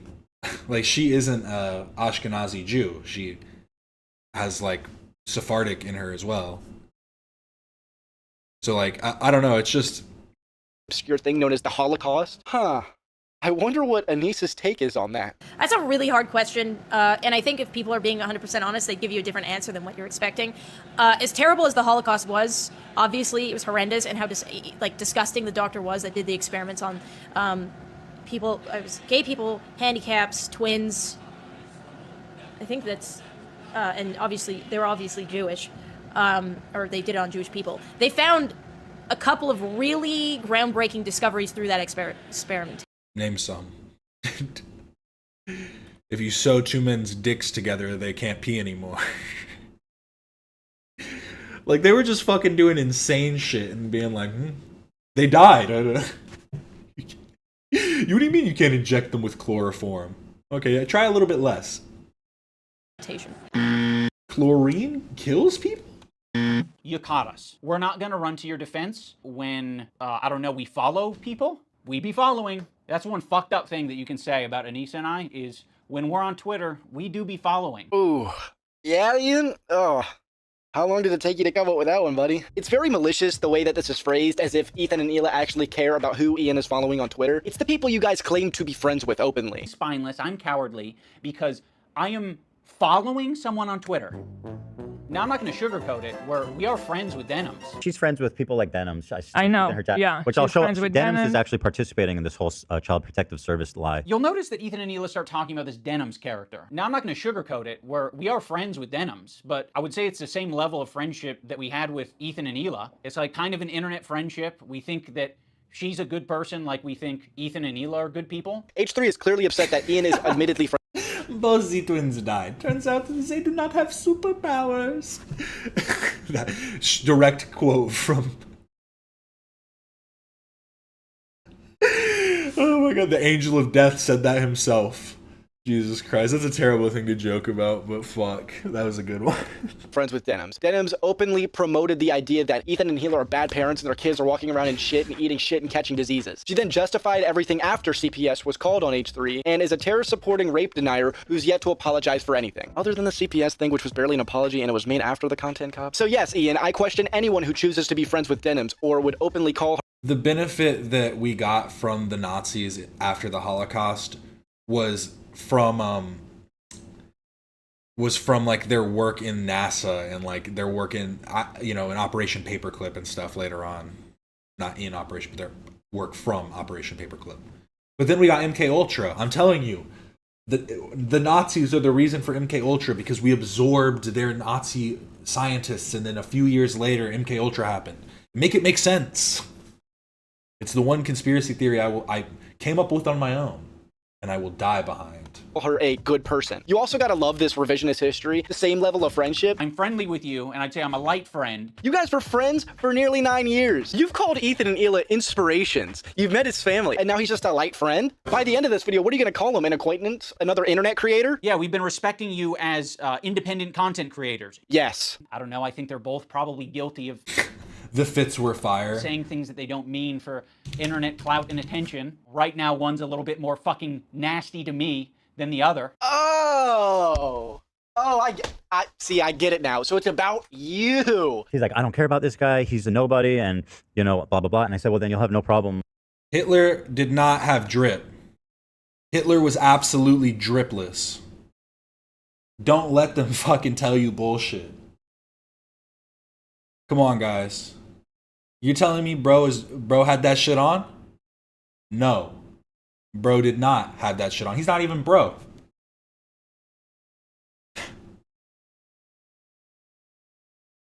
Publicly denouncing it, right?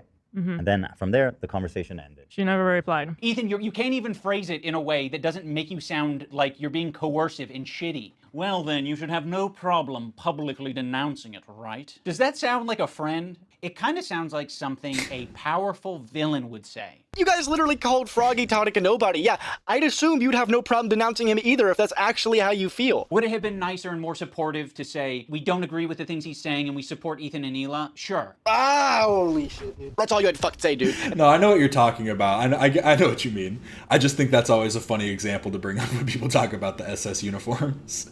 Instead, you're wasting time, money, and a close friendship on a hit piece so you don't piss off your new friends. You look extremely pathetic, Ian. Our silence means something. It means that we would like to pause this relationship until you figure your shit out. And then maybe we can find a moment.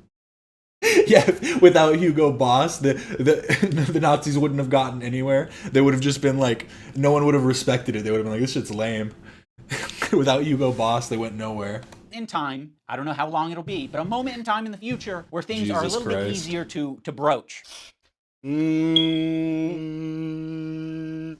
Oh, excuse me. I was just talking to the Silence Through Witchcraft. I didn't hear anything about you wanting to pause the relationship, though. What I heard was that you let Hasan fuck your girlfriend while you watched. Not sure. Maybe I'm getting a bad read. Hold on. I would have been perfectly fine. You might want to watch your hand movements there, buddy. You keep doing it, dude. You need to stop. You're getting really close with that hand movement. Don't flip your arm over, man. And I support Ethan and Hila. The problem is that she doesn't. That's the problem. That's the problem. She actually. She thinks they have a point. That's the problem. Yeah. So go fuck yourself. I agree. Go fuck yourself. What about your girl? This is what I'm talking about, this aggression. No, Ian, go fuck yourself is right. They're right. You do agree. You've made that very clear. That's why they're saying that. That's their decision. Also, what do you mean aggression? Look at you. No, he doesn't need a hug. He needs a good fucking ass whooping. In terms of these fair weather friends who are, you know, so happy to be friends as long as they're getting something out of it. Ethan, that is a That's the goal, rich Tiffany. thing to say. Throughout this video, Ian strictly avoids the core reason as to why Ethan is acting the way he is in these clips. This one piece of context would likely nullify a majority of this video. The episode Ian is pulling clips from is titled "Snark Called Child Protective Services on Us." No shit, he's pissed. This is your emotional dumping ground. It's horrible. This is not what podcasts are. Oh, I'm glad Ian's the king of podcasts. He knows what's horrible. Oh, different fit. This was filmed later. He knows what an emotional dumping ground is, and he clearly knows not to do that in podcasts, right? Would you guys like to hear the sweetest bit of hypocrisy? Explaining to the people why we started this podcast. For me, that's one of the reasons is it's like, oh, I just need to sometimes dump a little bit and just being like, all right, I'll dump. I think is that's like a satisfying thing for me. So your podcast is an emotional dumping ground, but when Ethan does it and you don't like what he's dumping about, it's bad. I realize that Ethan and Hila are more... I mean, if anything, it's the criticism that he has of Ethan. Like, if we want to be like completely charitable to him, he's doing exactly what he's criticizing Ethan for. So that's at the very least. Scared now than they've probably ever been. I feel like anti-Semitism is a thought in their heads now more than ever. You know what? This could have been a valid point, but I gotta say, it was an interesting choice to shave your head before this video. Also, the pose with the swastika, the swastika sword, I don't know, man. That was an interesting choice there, Ian. Sometimes I wonder if you still got it in you. Say, nigga. Cameroon, you ignorant sloat. That sword is obviously from Blech. I don't even know who that guy is. That's Isaac from Bleach. So you can tell this kid's still in his he's still a little edgy. He's still in his slightly edgy arc. But you can tell that he's moving in the right direction. Oh, I don't watch Bleach. This one's sicker. Wait, that's what's sus. Immediately goes for the swastika one. Got it. Maybe you haven't changed so much after all. Me making this video is the standing up for something. You're right. After seeing that haircut, I think that he is 16 now. There's no more early 20s. And it's saying, fuck you. You guys are being bad. You know, I don't think you're bad people, but you are being bad. You're behaving poorly. Oh, okay, I get it. I'm glad you stood up for the massive political streamer and his lackeys instead of your friend who was being harassed and threatened. What the fuck even is this shit, dude? You're being bad. Bad boy. You're being a bad boy. Who the fuck are you? I'm not your fucking dad. You sure try to act like one. I was morally grandstanding. True! Bring it back to Hasan just because, but it kind of is the same thing. Like, I was thinking about going to Gaza until I found out it's dangerous. He's a total performative activist that doesn't give a single fuck about the cause. It's been performed exquisitely. Harassing one person and seamlessly transitioning into harassing another one. What? Just criticizes. Ian, can I get your definition of harassment? Is criticism now harassment? You sound like... Oh. Never mind, my head hurts. She's friends with Denims. Well, I mean, it says 20 million. I do believe that. But doesn't that, a net worth includes like his businesses and stuff too, right? So I would believe that 20 million. Sounds about right. Denims is streaming this story about our kid I'll show that, yeah. getting Giarda from the dog, whatever. I'm sorry. I'll accept this position. Oh, but Hasan, he's just a measly 2.6. He's only 2.6 million. So he is the altruist. From anyone except you guys. You have laid the groundwork for this type of streaming. I don't even know the point Ian is trying to make here. Are you trying to say that Ethan pioneered live drama content? Maybe? Are you trying to say that Ethan pioneered live politics coverage? I don't think so. Are you criticizing Ethan for doing reaction streams? I hope not. Regardless, I'm not getting the Denims comparison because name me one time where Ethan promoted the harassment and misinformation against someone's family. But enough yapping, let's find out what he's talking about.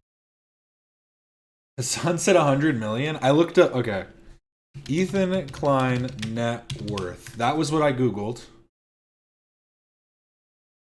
The first, unless he was going on a bunch of other stuff. What the fuck was he looking at? Because the first thing shows net worth, an estimated net worth of 20 million. Hasan lied? Hasan lied? About which is watching people shit and giving your unfiltered reaction to it. You do realize that reaction streams and videos long predated the H3 podcast. I think you should know this more than most. Ian should also know well that not all reaction content is created equally. Sitting there while eating and not adding commentary, or while your brain is malfunctioning in the case of Denims, or having your chair watch the video for you is not a reaction. It's content theft. And you should know that adding commentary to a video that you're watching and transforming it into your own thing is something very different. Oh yeah, those things are never right. They're just an estimate. But like, honestly, 20 million, I might be able to believe that if that's taking into account Teddy Fresh and the H3 podcast. Like, those are both like entities that have like, you know, actual offices. So I could see that being worth 20 million. Different. With like a large staff, it seems. Streamer can criticize another reaction streamer who's stealing content, just like a commentary YouTuber can criticize another commentary YouTuber for making bad content. She could say so much, and it would make her a little bit uncomfortable, right? It's not comfortable. She'll get a little bit of shit. They're actually good people, like that's going to get you shit. That kind of says it all, doesn't it? There isn't a single person that I respect who would Thanks, give a Taylor fuck fucking Johnson. if I'm I so proud of publicly you too. said that Ethan and Hila are great with their kids, Ethan and Hila didn't kill their dog, and Ethan and Hila wipe their asses or don't have giardia or whatever the fucking the prompt is. No one would care. Don't be naive. You know you would have gotten shit, Ian. Also, what a great way to dodge talking about the CPS situation. If you can. I just want to ask you. No, yeah, let's look up what AB's is. You've always been shitting your pants. Because since I've known you, you've always had like IBS. You've always been shitting yourself. Yeah, well.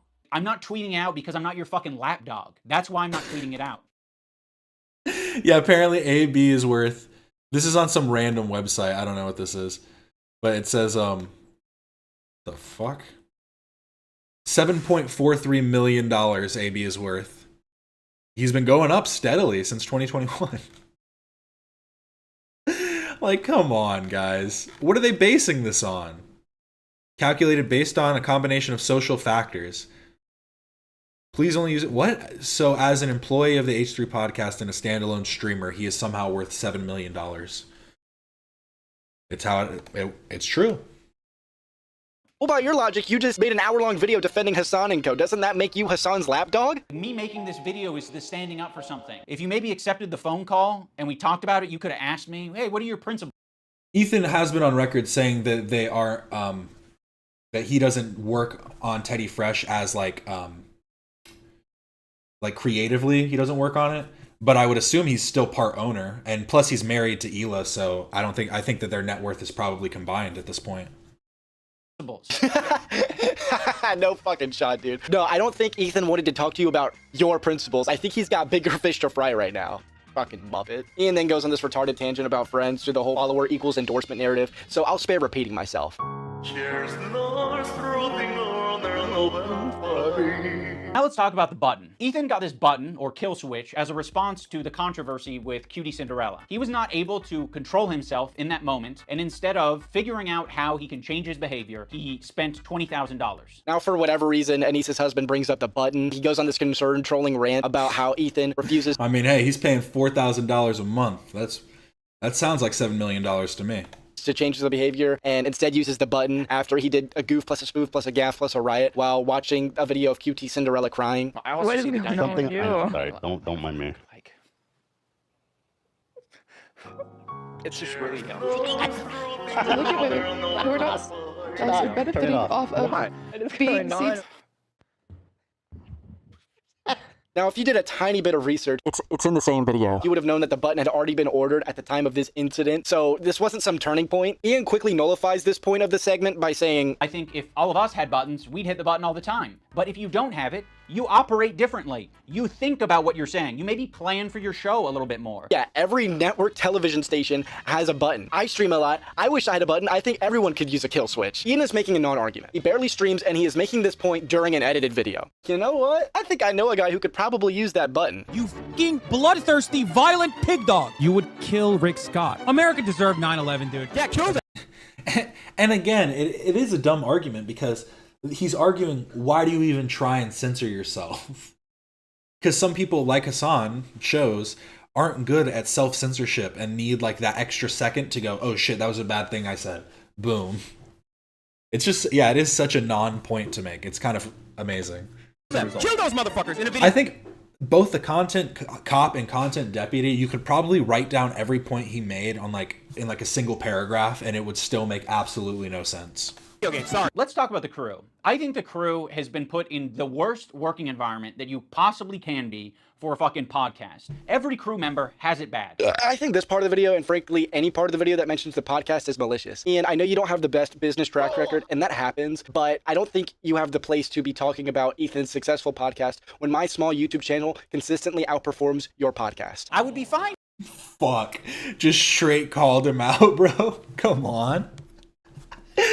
Damn. With you not brigading my comment section on my podcast that gets 3,000 views a week because I prefer to not to do harassment campaigns and instead talk about Vampire's Kiss. It's very clear to me that... No, yeah, 3,000 views a week. I almost make that much in views. Like, I'm not even joking. I think in the last 28 days, I've made like 10,000, which would be like 2,000 views a week. Or, like a little over 2,000 views a week. Like, come... You're doing terribly, Ian. I'm sorry. I didn't even think about that.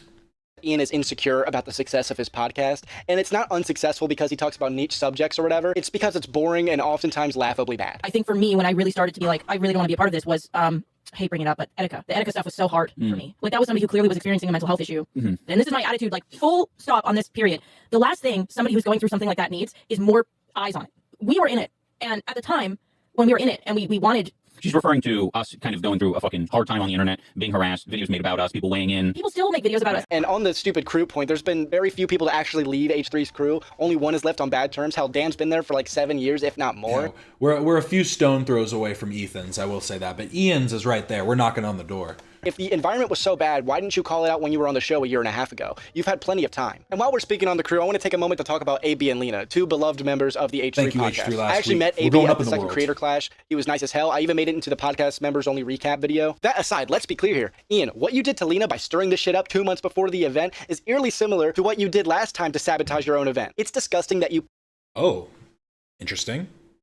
Put two other people that you're friendly with, two Arabs, by the way, since that apparently matters, instead of treating everyone like human beings. Oh, in this I think position, he's probably going to talk about Airsoft Fatty. I saw a thing from Harley saying that Ian did pay Airsoft Fatty, but we'll see. You knew full well that Lena was fighting in your event in 2 months. If you had any spine at all, you would at least wait until after your event or send a warning to Lena and AB. You've now set two innocent people up for harassment, and harassment they've been getting. Not just because of you, but because they're the only two Lebanese people on the show. Looks like you need to fill up that empathy bar a little bit more. Also, let's talk about AB and Lena, two Lebanese employees, and you just can... Trisha left on... I guess Trisha left on bad terms. They've lost quite a few members now, and I think all the rest of them have left on good terms, right? Continue to talk about the conflict like they don't exist. It would be nicer, a lot nicer, for you to shut the fuck up about it. Also, you act like Ethan is some sort of anti-Palestinian voice, like he's got some Ben Shapiro absolute Zionist level takes, when that is absolutely not the case. Believe it or not, you can be pro-Palestinian and anti-terrorist at the same time, and I believe most pro-Palestinian people are. The cherry on top of this is that Ian accidentally... Fair enough, yeah, it is an hour and a half, so he probably doesn't have, like, up-to-date information, like, up to this day. Released the video while AB and Lena were live on the H3 podcast. While the show was live, Lena had to run off to the bathroom as she was having a panic attack over the video. Then Ian had the bright idea to send her a DM like, oh, my bad, as if that fixes anything he set them up for. Ian, if you actually do have an empathy meter over 1%, you'll spare her and buy her out from Creator Clash because you know full well that you're... If Trisha left on bad terms, so did Hasan technically. That just makes the point even more dumb. Audience is going to boo her the second she steps foot on the event, something that she's afraid of. Also, big shoutouts to whoever the hell runs the Creator Clash Twitter and website. Yeah, great timing there. The one time the button didn't work and we listened to how he spoke to AB without thinking that the internet was going to hear it, it was rude, it was nasty, and it didn't have this caveat of like, I'm not mad at you. It was anger, and it was uncalled for. Use they get access to cover most of it. We're doing it. What are you It's so doing? awkward and terrible. I'm sorry, I'm not Just like this is what I'm talking about when it's always like. Okay, here's one thing that was interesting. To get home for our kids. It's like, bro. Oh no, I didn't want to finish it right now. I'm about finishing Wednesday. Ian, for some reason, The other clip where Dan keeps saying that he put the audio up on Spotify and stuff, I can't find like the moment on Spotify where they cut out where AB was like giving a little bit of like some where he was trying to make Ian's point more clear and they hit the button. I couldn't find it on Spotify. It might be on other platforms maybe, but when I was looking on Spotify, I couldn't find the moment.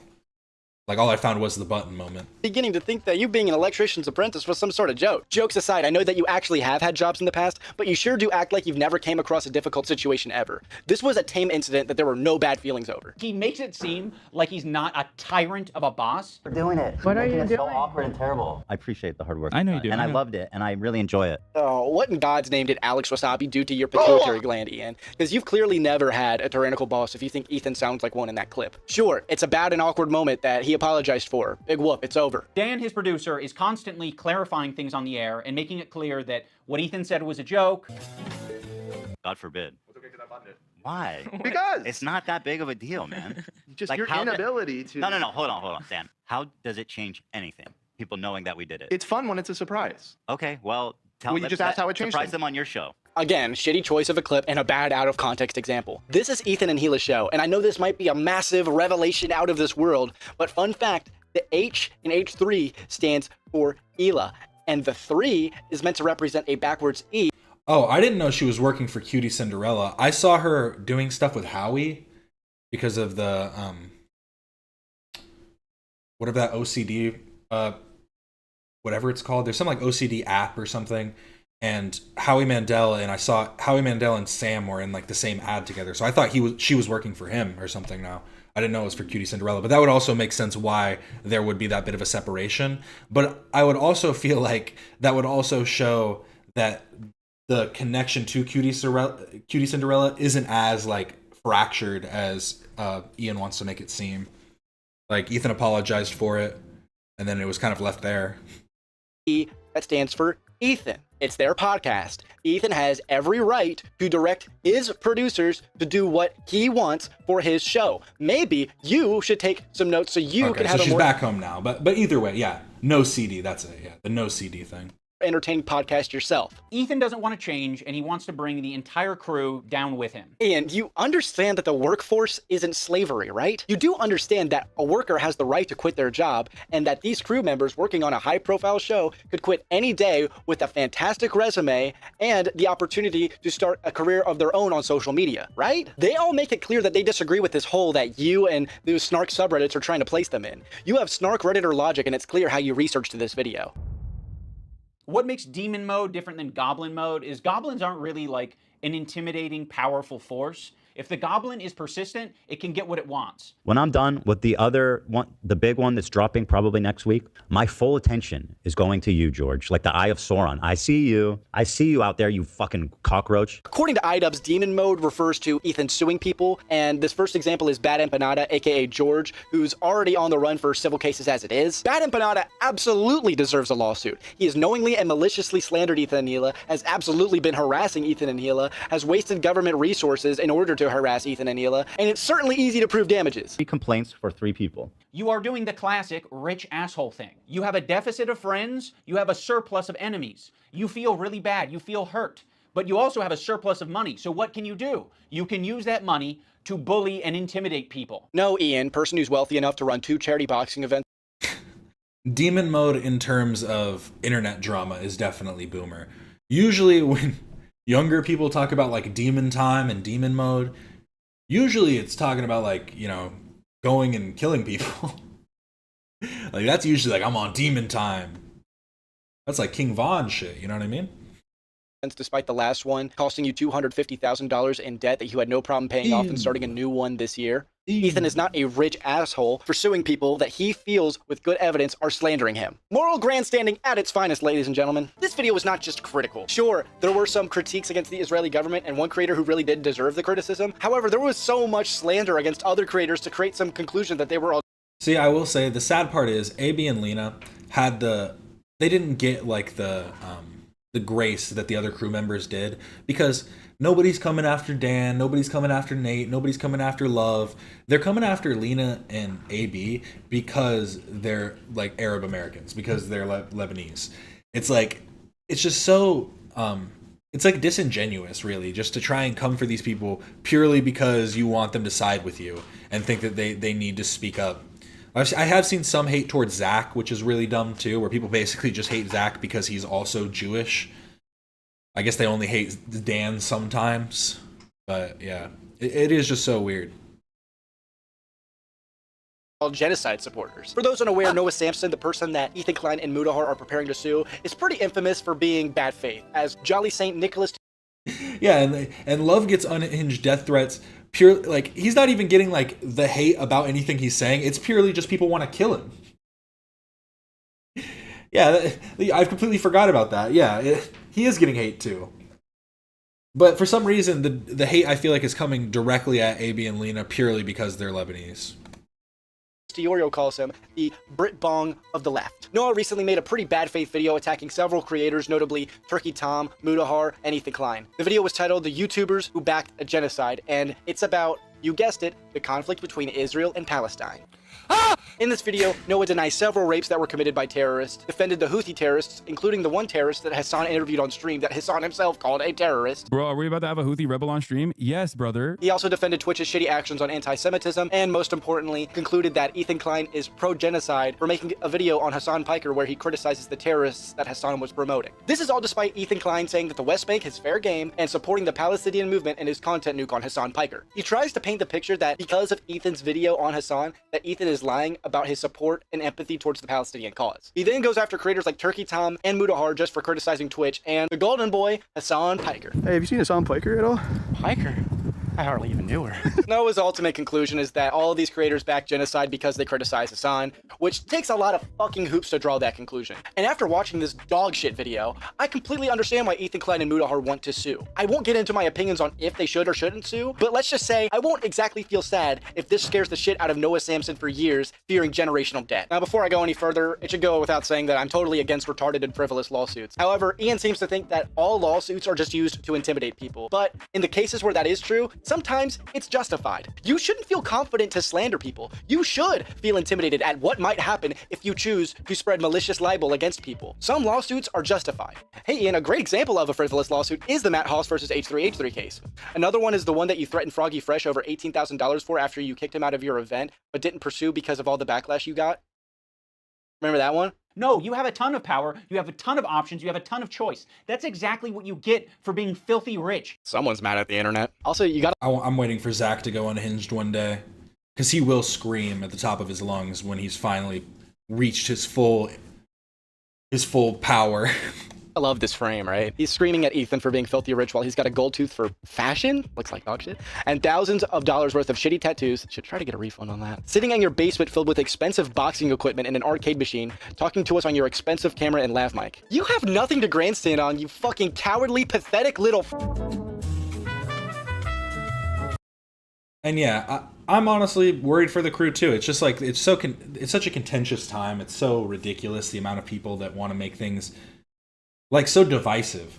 I meant to talk about this earlier, but I know somebody who was telling me, I'm not going to get into specifics because I obviously don't want to point in any direction, but I know somebody who was talking about being at work and one of their coworkers literally came to them and was like, hey, like they had to get a manager because someone that they were helping, like their cashier, someone that they were helping asked them, because they were wearing a Star of David, are you a regular Jew or a Zionist Jew? And they were just kind of like, what? And the person was like, what? I'm just asking you a question. And it's like, well, you basically just asked me, am I a good Jew or a bad Jew? It's like, regardless of which you think is which, but it's just such a weird question. And people don't understand how divisive they're being when they say stuff like that. That you're not just like calling people out, you're pushing so many people away from you. It's so odd. This is beautiful little image right here.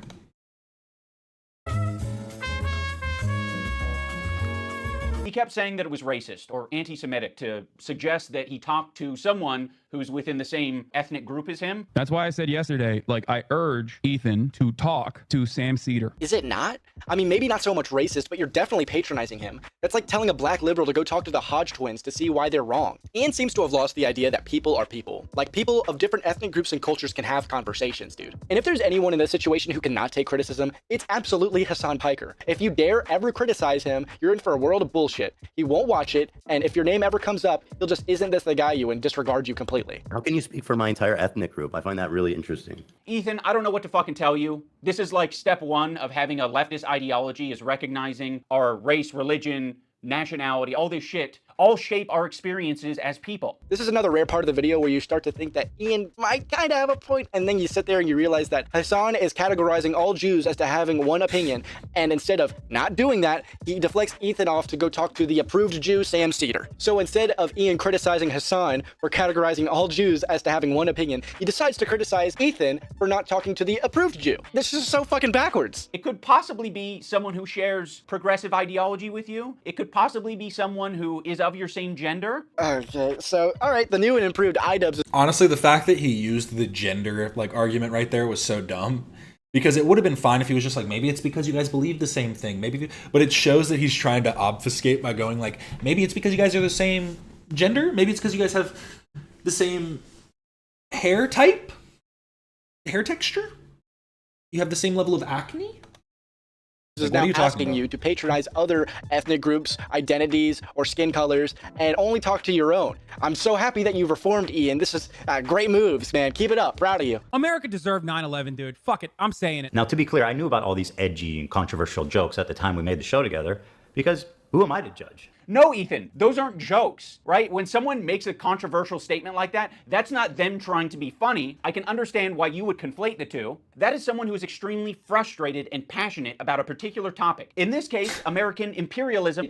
I do just love that he's basically going, it's not a joke. He believes that, and it's good that he believes that. Passionate about a particular. No, what the fuck is happening? He just defended the 9/11 He just defended the 9/11. He just offended the 9/11 comment. Also, by the way, this wasn't some nuanced take by Hasan as he tried to retcon on his uncle's show. This was a crash out. The correct use case of the term, by the way, Ian. Because right after the 9/11 comment, he started making graphic remarks about the missing eye of Representative Dan Crenshaw, who was wounded and lost his eye while serving our country in the line of duty. Didn't he go to war and like literally lose his eye because some mujahideen, a brave fucking soldier, fucked his eye hole with their dick? Isn't that how he lost his fucking dumbass eye? Because he got his fucking eye hole fucked? I think Israel says it's a place where Jews can go. Israel's just a place Jews can go? With that slogan, we might actually have peace. Ian, you're getting really fucking lazy. Where's the counter argument? Also, I love this we shit. With that slogan, we might actually have peace. You know, if that's all you're defining Israel as, is a place Jews can go. Ian, I didn't know you were Palestinian. Who the fuck is we? Like, since when were you the spokesperson of Palestine? There was a tier list. It was called the Who Can Say Habibi tier list. It was presented at TwitchCon as like a panel that was just meant to be lighthearted and fun. And Ethan Klein saw that, and he decided that it was anti-Semitic. No, Ian, he didn't decide that it was anti-Semitic. It was anti-Semitic. They got banned because it was anti-Semitic. The whole premise of... Yeah, and that's the part I don't get either, is when people go like, oh, Ethan directed the ADL and did this to get these people banned. If they got banned, doesn't that mean that they did something wrong? Shouldn't you be mad at Twitch then for being influenced by the ADL? Why are you getting mad? Like, I don't understand. Like, it's such a weird fucking, like, premise to run with. Of Who Can Say Habibi was almost immediately dropped after it started. We brought you guys here today because we want to... Yeah, the we is just Ian showing that it's us versus them, you know what I mean? The collective we is we people, you know, human beings. But it's better to just go like they when talking about other groups that you have absolutely no involvement in whatsoever, even in terms of like protesting or political activism. Want to rank streamers on how Arab they are. The people in that category on the thumbnail? Jews. And besides it being a hummus, Sabra's dictionary definition is a Jewish person born in Israel. Hasan goes in Arab because that's the good tier, but Ethan Klein goes in the Jew category because that's the bad tier. Let me explain this in different terms to make it a bit more obvious for your thick skull, Ian. Let's say I were to make a who's invited to the cookout tier list, and at the top you got loves hip hop, and at the bottom you got white. That's of course the best way I could put it without getting in trouble. I think it would be a pretty clear... I mean... loves hip hop, and at the bottom you got white. That's of course the best way I could put it without getting in trouble. This probably wouldn't be that bad, right? Now instead, flip the tier categories and make the premise something more stereotypically, like who can drive wealthy area without being pulled over. Ian would probably morally grandstand about this. No, yeah, and that is the thing is, I think people need to start calling this out more, because a lot of the time what people will go is, what, like Hasan constantly saying that saying cracker isn't racist. It can be racist even if you don't think that it's that bad. You know what I mean? It's still a racist term, but if you want to argue that like, oh, it's not as bad, okay, that's fine. That's like a fine argument to make. But to say that it isn't used like to be racist at all is just ignorant. It's ignorant and arrogant to make that claim. I think it would be a pretty clear stereotype, and maybe you're just not as culturally sound as you might think you are, Ian. Lighthearted and fun. Ethan Klein. I told you guys to clap. This is a good reaction. That was a good one. That's good. All right. You guys are missing a category for Zionist. Who has the N-word pass and who doesn't? He made an apology video directed at Cutie Cinderella, and it was graded by a professional psychologist, Dr. Kirk Honda of Psychology in Seattle. Now we get into the big moment of the video. This is where Ian does something whimsical and content. No, yeah, see that is where, like, that's what I'm saying is that's what the level would be is, yeah, credit score 750 on top and loves fried chicken on bottom would be the equivalence. But that's the thing is it's horrible to even say that, but it's like, because we understand that it's so wrong. So when you say that, it's like invoking that this other thing, it should be bad too, even if it's not on the same level. Even if it's not one-to-one comparison, they're still like ingrained in the same like type of bigotry. Content cop fashion. This usually leaves an impact on the viewer, whether it be a sketch or him traveling somewhere and doing something comical. So let's see it. I'm ready. Let's see what we got. And I don't know if this came from a good place or not, but I came up with the idea of getting Ethan's grade changed from an A to a B at least. Okay, then this. Oh, we got a thumbnail, but no title. H3 show 145. Did the fucking dent in his head. Nice. AFK. And the debate. This is. I'll see if I can pull this up on the side. His outfit was absolutely atrocious. This is kind of silly, but let's see where it goes. I guess have a policy that when there is a grade for an apology, I am just grading that discrete apology as I see it. Unfortunately, Kirk did not change his grade. Wait. He didn't even do it? Why the hell is this even in the video? What the hell happened to you, Ian? This is so pathetic. Also, including this guy in the video is pretty malicious. It's clear he only heard one side. He quickly took down his video on the content cop after Ian reached out and ultimately decided he wanted to stay out of it and just wish the best for everyone. I feel bad for this guy. Anyone can have their own official apology rating system, so I'm going to rate Ethan's apology a B-. A B-? Wait a sec. This is so petty. You butthurt son of a bitch. I think something that's very important to me in bringing back Content Cop is to be fair. In the spirit of Kirk saying that it looks like Ethan could just use a hug, I have challenged some of his most powerful haters to put down the haterade and just... I just looked up Hasan Piker's suit bolo tie, and the first post was a person on Reddit saying, Hasan inspired me to embrace the bolo tie. I don't want to pull it up. I don't want to hate on that guy. That was just really funny. He's inspired me to embrace the bolo tie wholeheartedly. Say something nice and charitable about him because I think he deserves it. This is definitely the most manipulative part of the video. Don't fucking act like you care. This retarded concern trolling, getting Ethan's enemies to say something nice. Like, after all the shit Denims has done, do you think Ethan really wants to hear, like, the chipper words from Denims? No. A notable person missing here is Hasan, which I kind of got to give him credit for. Like, at least he's standing on business, unlike Shonda Black, who immediately went back on his statement after the video. And I hate to say it, but I think the only genuine person here is Frogan, as she recently doubled down on her well wishes towards Ethan. Don't get me wrong, she's still a fucking piece of shit, but I gotta give credit where credit is due. You know, I also see the dynamic of Ethan and Neela. Like, fuck, like, it's really hard to be a couple online and see people attacking your partner, and it's like, okay, like, if you come to their defense, if that doesn't always help them, right? Sometimes that makes it worse for them. You should only use a bolo tie if you're a cowboy. Oh, man, Plain dude. and simple. The raped. He's so raped, man. Fuel up! Okay, so don't mind the outfit change. This is recorded about a week after all those other clips. I didn't expect things to keep escalating. A part of me is kind of thankful for it. A part of me... Dry your hair before making the video, bro, or put on the cop outfit. Come on. Would you have to return it or something? Wanted to die the second I saw that Content Deputy H3 was uploaded. All right, cut the shit, dude. I am so pissed right now. Here we go. I found the image. Here's him in his cute little outfit. Can we get a stance analysis on this? A slouching analysis? What do they call it? He's leaning. He's showing how meek he truly is. But all the way, this is just terrible. These pants are too big. Again, he's a big fucking guy. How does he get stuff that fits? And then these shoes do not match at all. But he is wearing a bolo tie and an athletic band for some reason. I live reacted to it on stream, and thankfully... Ooh.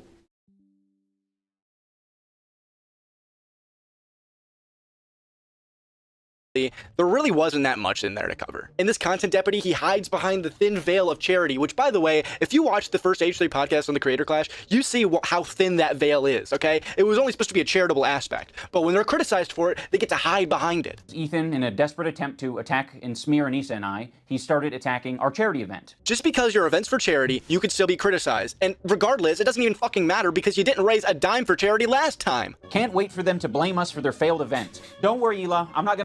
Money can't buy taste is probably the most true thing I've heard in a while. Money cannot buy taste.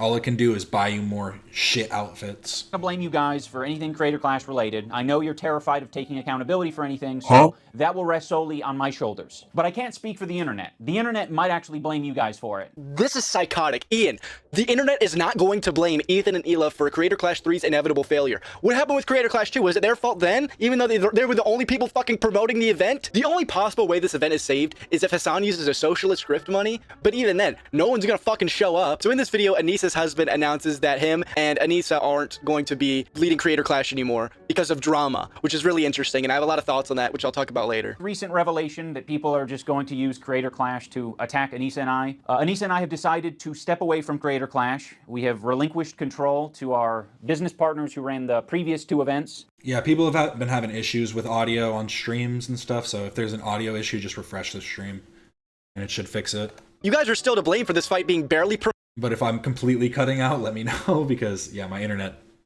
for some reason, cuts in and out randomly. I have, like, super fast internet speed, too.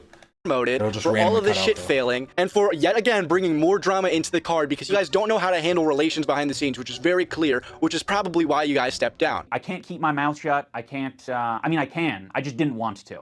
I want to be frank. I didn't think I would be an awesome event organizer. To be honest, if you felt you weren't going to be a good boxing promoter, why did you do it again after failing the last time? It's very funny how you guys are nudging the blame for Creator Clash 3's failure on Ethan and Ela just in case it inevitably fails, but you guys can avoid all accountability because you guys stepped away from the event. I saw this analogy on the internet. It's like the captain of the Titanic after hitting the iceberg, after the ship is fucking in half, saying, oh, this ain't my fault. I'm not the captain anymore. I'm stepping away from being the captain of this sinking ship. You're still to fucking blame. Your event's still gonna fail. And guess what? If you're... I feel like everybody's made that joke because it's just like the obvious comparison that a good captain goes down with the ship. You don't go, I'm passing it off in hopes that someone else can fix it and save it. Promoters have any ounce of smarts, this event will never happen again. I don't support Creator Clash or any charity tied to Ian and Anissa. And in the spirit of being an asshole, I'm going to put a fundraiser on this video for cancer research. If you'd like to donate, at least 1 penny would raise more than Creator Clash 2, so feel free. And if you'd like to waste your money, feel free to join my Patreon or become a channel member or fucking throw it at someone else. I don't give a fuck. Ian, you're fired. We're triggered by the CPS harassment thing, and then you immediately equated Anissa and I to it. No wonder he equated the CPS shit to you. You joined the shitty people and doing the fucking shitty L dance, and you never decided to denounce them when shit was going bad. By the way, I can't even tell if Ian's just fucking stupid or malicious. I'm leaning on malicious, but sometimes the shit he does is just so fucking... Or wait, does it even say? Okay, it says 12 today. We're not going to start at 12:30, hopefully. And retarded. He lies and says the CPS call was the same day that H3 decided to call out Ian and Anissa, which is patently false. They didn't call into the fucking show and raid the show. The reason they reacted the way that they reacted is that when they were messaging you, people like Froggy Tonic and Denims were either directly or indirectly promoting the idea that CPS needed to be called on Ethan and Ela. When they reached out to you, you guys ignored them. This timeline is all fucked up because Froggy Tonic's tweets talking about Ethan as a father and Denim's reacting to Bad Empanado was all before the CPS call. That's why you were in the discussion. That's why they were trying to reach out to you. Wait, 1 second. You ignored them. That's why they talk shit. It was a bad poll. It was a bad poll. 1 sec. Like the whole thing is a fucking lie. It was a bad poll. Manipulating his audience. We did not have a close relationship. How many times are you going to recharacterize this friendship? When it's convenient, they're close friends. When it's inconvenient, they're horrible fucking light friends. You guys barely fucking knew each other. Yeah, just one of those friendships where you go to each other's houses and meet each other's families and have dinners and sleep over for weeks on end and make shit tons of content publicly, go to each other when you need favors for each other's careers. Just one of those little buddy, like tiny little, handshake kind of friendships, He's gonna justify the CPS call. Everyone get ready for the war zone. Thank you, Yoko Ono. That's actually Ian's wife who says that. To be honest, I'm very proud that I didn't immediately jump to Ethan and Hila's defense. There was this H3 stream where Ethan was dumping as per usual. Or don't. He was talking about his own health, his dog having giardia. Olive has giardia. His child running around putting things in their mouth. Sonny's crawling around. He's putting everything in his mouth. He's at that age. He has giardia. The whole family possibly having giardia. Oh, and now Hila has giardia. Shut. For real? And now I think this morning I had diarrhea. Anyone who's seeing that content might be concerned enough to call CPS. Oh, we'll do this again. Including Ethan's own chat, which, by the way, is not a measly number. I could not believe this when I saw this, when Ian decided to justify the CPS call, saying H3's fans were probably the ones behind it. Absolutely not. This podcast episode and those chat messages were weeks before the call, A. B, they're clearly joking. I know you've been on live streams before. Chat makes a lot of jokes at people's expenses. That's very normal.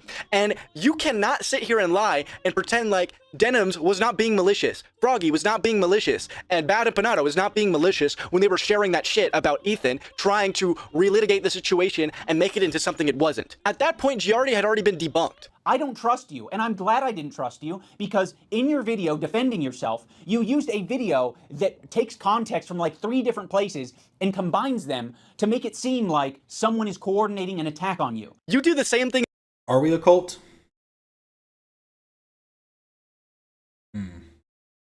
What's our Kool-Aid? Is it Papa John's?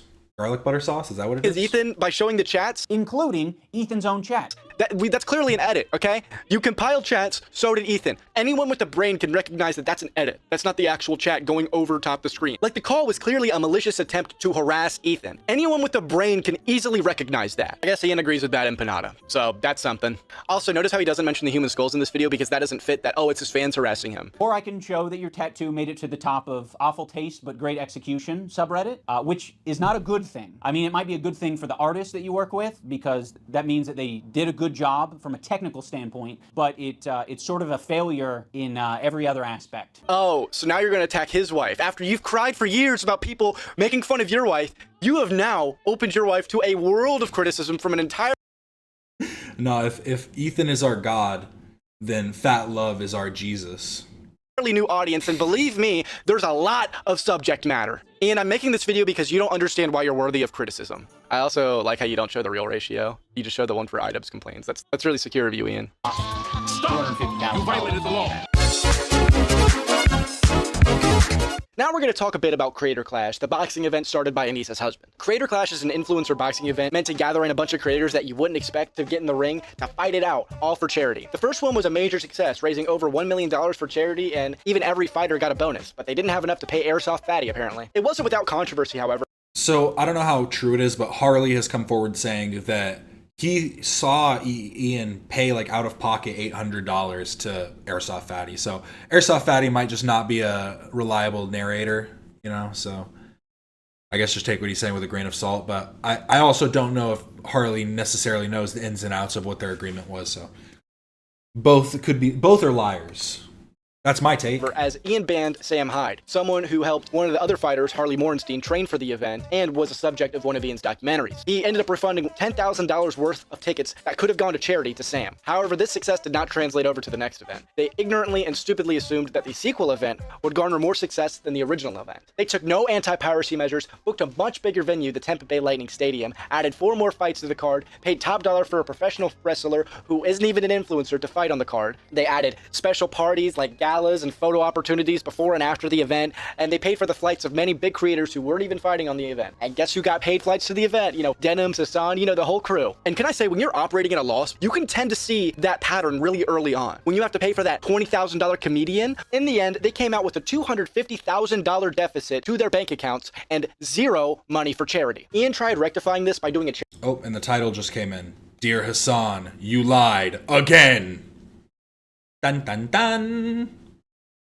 charity stream, but only ended up raising $162,000 out of the $250,000. That's not even an Idubbbz empathy meter worth of what they raised last time. On top of all of that, Ian caused a lot of controversy before the event, causing a lot of people to try to refund their tickets before they disabled that ability by kicking Froggy Fresh off the card over some dumb Twitter drama and collaborating with Sam Hyde. Mind you, Harley Morenstein the previous year had also collaborated with Sam Hyde. So this was pretty shocking to a lot of fans. One of the reasons I brought that up is because Ian had such a problem with Froggy being friends with Sam Hyde and collaborating with him, but does not understand why Ethan wants people associated with him condemned who have done all this shit to him. Another YouTuber, Jadion, even offered $100,000 to fund Creator Clash if Ian just let Froggy Fresh fight, which Ian declined. This means on top of all of their expenses, they had to pay for another fighter as well. That same fighter pummeled the fuck out of Chris Raygun because their weight and height difference was pretty major. Now let me be clear, the event was fun. I went and I had a great time. I got to meet lots of creators and get to reconnect with a lot of people that I hadn't seen in years. Plus I got to make new friends. I even met Hasan. It was a fun event and I don't regret going. With all that said, you don't screw up charity. Even calling this boxing event charity is pretty misleading. It implies that there is no for-profit element whatsoever. Anissa and Ian had a mask-off moment on the H3 podcast. And we kind of want it to be like a Super Bowl, like every year. You want to do it again? Yeah. Yeah. I see.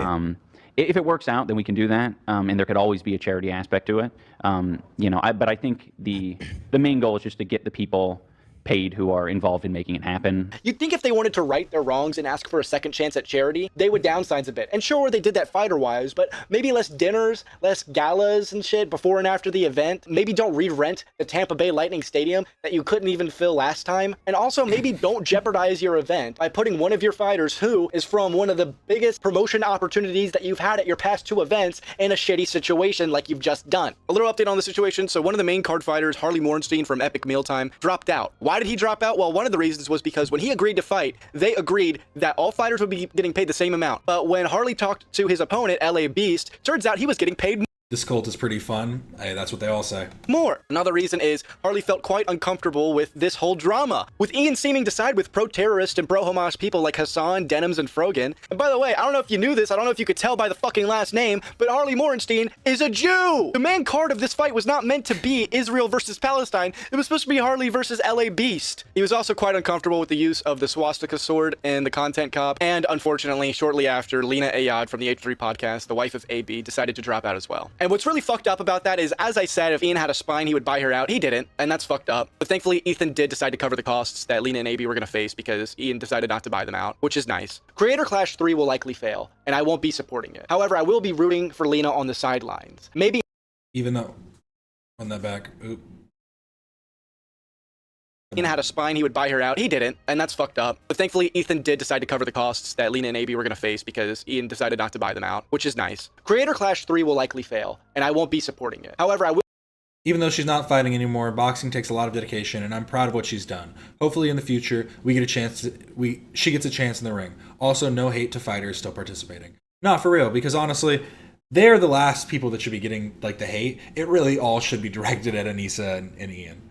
Just the lack of communication, everything, it just seems to be all just bad. Bad stuff done by bad people. Will be rooting for Lena on the sidelines. Maybe if shit hadn't hit the fan and there was better marketing, I would have ended up going again. However, given the fact that the UFC and Jake Paul are also having fighting events the same night across the country, and that VidCon is literally the week before all the way across the country, I don't see much success here. And those ticket sales are not looking too good. I'll paraphrase something that Nicholas Diorio said. If you want to support charity, donate directly. If you want to waste money, donate to me. Anissa and I have decided to step away from Creator Clash. We have relinquished control to our business partners who ran the previous two events. They're very capable. They know exactly what they're doing. They run events on a regular basis. The event is still happening. Anissa and I just don't have any financial ties. We don't have any ownership. We are, I think just going to be known as the founders of the event. Another grand idea that Ian had was to give the event to the people who ran the last two events. Were they a part of the financial decisions to run all those galas, buy out the hotels, get the comedian and all that other shit? I'd like to see the finances. Were they a part of those shitty financial decisions? Let's see some accounting. And speaking of accounting, I find it extremely suspicious that you claim that you're not getting any financial benefit from this. You made a big investment to make this event and you're just not gonna get anything back from it? I don't buy that for a fucking second. It's just not how finance works. You are most certainly getting your investment back if you have any smarts whatsoever. I mean, legally, it would be the smart thing to do to buy him out, to give him some kind of payout if like he's leaving the company. because like legally it leaves them up for lawsuit. I'm pretty sure if you just don't, if someone just leaves without any like closure, any like, I don't know. It does just, I do find it hard to believe that he wasn't at least paid something for leaving to like buy the rights or whatever to Creator Clash.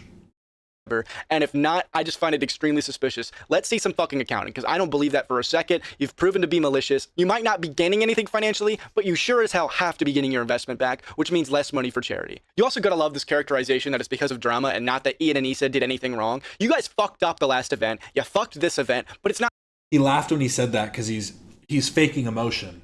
He's going like, they know what they're doing. He's trying to like add like a little bit of earnest to it, but it comes off as completely fake. Not your fault. It's all H3's fault. You guys are free from any blame. It's because of everyone else. You're just so fucking spineless, dude. You bringing up Lena dropping out of the fight was you publicly showing to your fans, like, I don't approve of this. You were saying this shit before the content cop even came out. Which I told her I would cover if she wanted to drop out. But now you were saying that you didn't have a problem with any of it until I made the video. I was totally on board until the organizer put out a video calling me a psychopath. You already forced Lena into this horrible situation. And again, you forced the situation on her.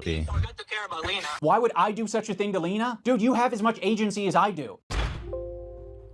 What a fucking Weasley little liar, dude. You have no fucking place to blame Ethan for the Lena situation. Why did Harley drop out then? Was that Ethan's fault too? It's because you're a horrible fucking boss. And I guess Freddie Wong, the leak of Freddie Wong in the Discord was probably Ethan's fault as well.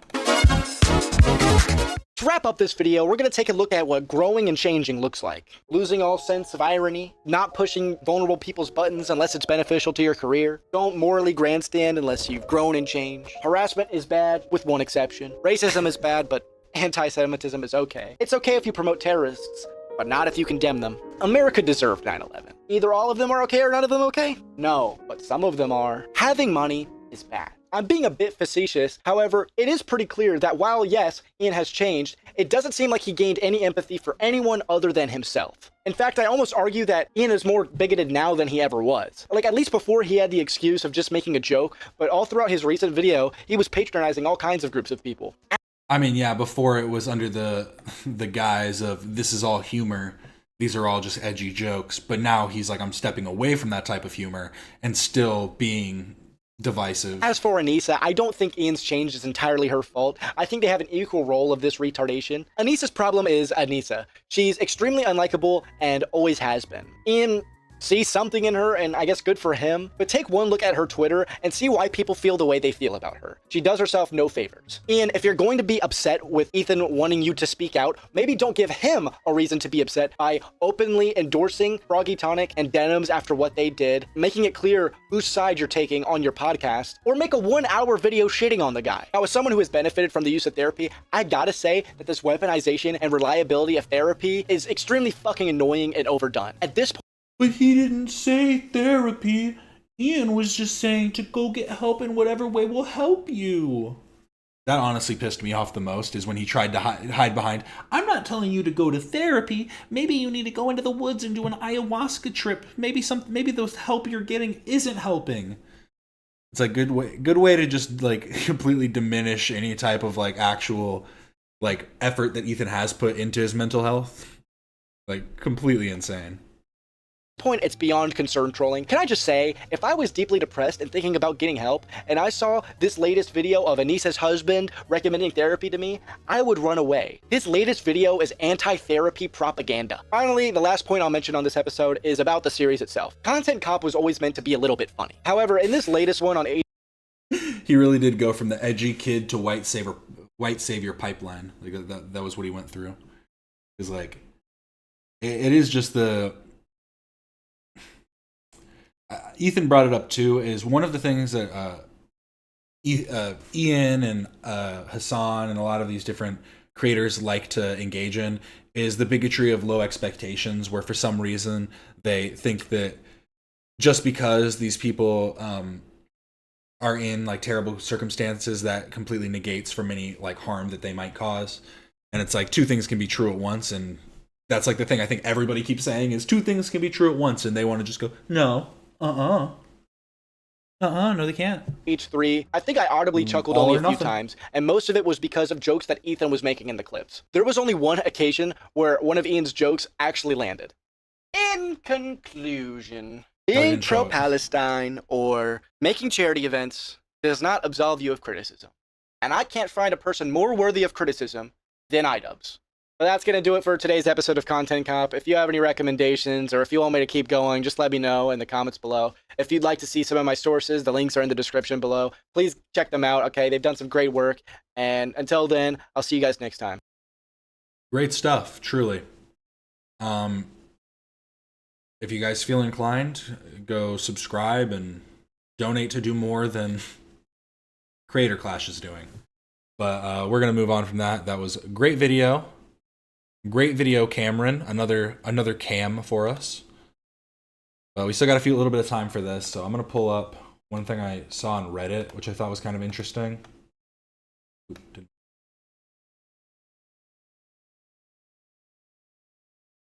I'm not on Twitter, so I just see posts by Yeet on the Reddit, but Yeet said, I am on Twitter, but I just don't use it. But Hasan keeps doing this thing during the nuke react where he asks chat to find a clip. Pretty obvious he has a few mods feeding a script with clip attachments. He's been doing this for a while now, which watch his eyes when he's streaming, he will look to his Discord and read bullet points. And then I saw people in the comments saying that they think he did the same thing for the debate.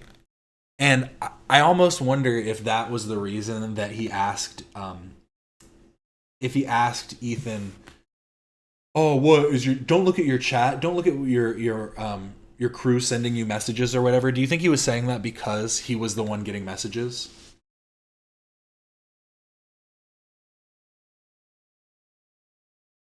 Lonerbox stream is titled Talking to H3 at 1:30. Wait, really? Let's go. Wait, actually, let's check. Lonerbox. He ate the shoe. Ooh, at 1. Life's better when you're under our roof. Let's go. Oh, this is going to be nice. Okay, because Lonerbox is going to be able to give the pushback that is necessary, because there are some things where Ethan, it's not even like Ethan getting it wrong or whatever. It's just when he starts getting frustrated, he definitely starts presenting his claims a bit more. Save up to 23% by bundling your home and auto with us. A little more abrasive, I guess. Just not as clear, I guess I should say. Ethan just becomes a bit more aggressive. Here, should we reactception to Lonerbox? And so yeah, that's it. And so glad you're okay. No big boss. Well, hey, I'm the kind of guy. Okay, listen. Like, I used to always do things that you shouldn't do with my friends whenever we grew up. And one time we almost got in trouble with the individuals that get you in trouble, and you get in trouble a lot, right? I hope that Lonerbox being on today's stream will help promote Lonerbox to debate Hasan, because that's what I want. That really is what I want. Why did I open this twice? Chat go. You still in here, balls, chat? No, Hasan's definitely too scared to actually debate Lonerbox, but I just hope people can keep pushing, like, just keep pushing people in Lonerbox's direction, and eventually Hasan's going to have to. Because I will say the one issue with Lonerbox is he just doesn't upload, because he doesn't leave the streams up, and then it takes a while for him to re-upload the parts to like debates and stuff. Because like he uploaded this in multiple days, part 1, part 2, and part 3. Or where's part 1? Is this part 1? I guess it is part 1. But like this is how I know that he did a good job at like going through each point.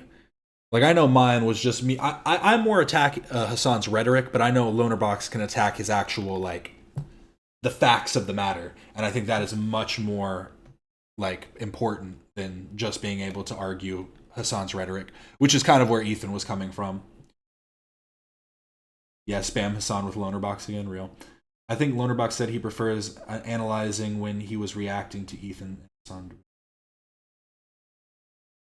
What do you mean he prefers analyzing? Balls chat, thank you. Oh, and then Yeet also exposed Hasan for disliking the content nuke before watching it, which means that he did probably watch it, or at least even more petty is he went to the video to just dislike it and didn't watch it, which is kind of funny. Yeah, Loner Box goes for a long, long time. He does not quit. Here, we're going to just scroll the Reddit for a minute and see what else. Hasan takes 3.5 hours to watch 18 minutes of the nuke. I never want to hear Hasan or his fans talk about Ethan pausing ever again. He's somehow worse, lol. I know how though, strawmans take time to build. Edit. One update. It's now at 34 minutes with 6.5 hours. We are 1/3 through the video. The goat Einstein, I almost read that as Epstein. The goat Einstein, two very different people. If you can't explain it simply, you don't understand it well enough. Since Hasan pulled it up, hey Hasan, no, I don't think you understand your own position well enough. I don't think you can debunk succinctly or otherwise any of Ethan's major points, so you strawman for hours upon hours. Been watching the whole time, by the way. Also, the Ela impression made my skin crawl. People need to find this clip and point out that if he's doing an Ela impression making fun of her accent, because that's just crazy. And now he says he's not going to watch the whole thing, lol. Top leftist political streamer Hasan Piker, everyone. I wonder if he couldn't watch it because that's when Ian came. If when Ian came, he realized, oh shit, we can't talk. I can't let him see all this stuff. Because I heard also that Ian was laughing. I'm gonna need to watch the whole thing. I just don't want to. Oh, this was pretty good too. This one was pretty nice. They have a shelf life because they don't have the same fucking stubborn nature that I do. They don't have the same interests as I do. They inevitably become their own worst enemies. They inevitably cook themselves. You might think you're riding high on the slop for a little bit. You might think you're getting showered with praise. An army of anonymous Redditors telling you you're brilliant. Well, he's bald, and that's why he needs the curly boy haircut. Ian's balding too, but those are two. We have two balding men in this room, and it's because Ethan is absorbing the hairlines as we speak. But at the end of the night, when you go home and you sit down and you look yourself in the mirror, you're not going to recognize who you've become. That's it. You're not going to be able to recognize who you've become, Ian. Of a different variety. You have. Come on. That's what I think. Defend yourself. That's so mean. Was it? No. I mean, I think it's... It's like he felt it in his core, but he's like, he's not speaking to me. He's not speaking to me, so why does it hurt so bad? Oh, we started. We're going, everybody. Thank you so much for stopping by. I really do appreciate it. Remember to like and subscribe if you haven't already. Go check out the H3 podcast. They're going live. We have been doing a good time. Remember, thanks for watching. This is Captain Quasar signing off.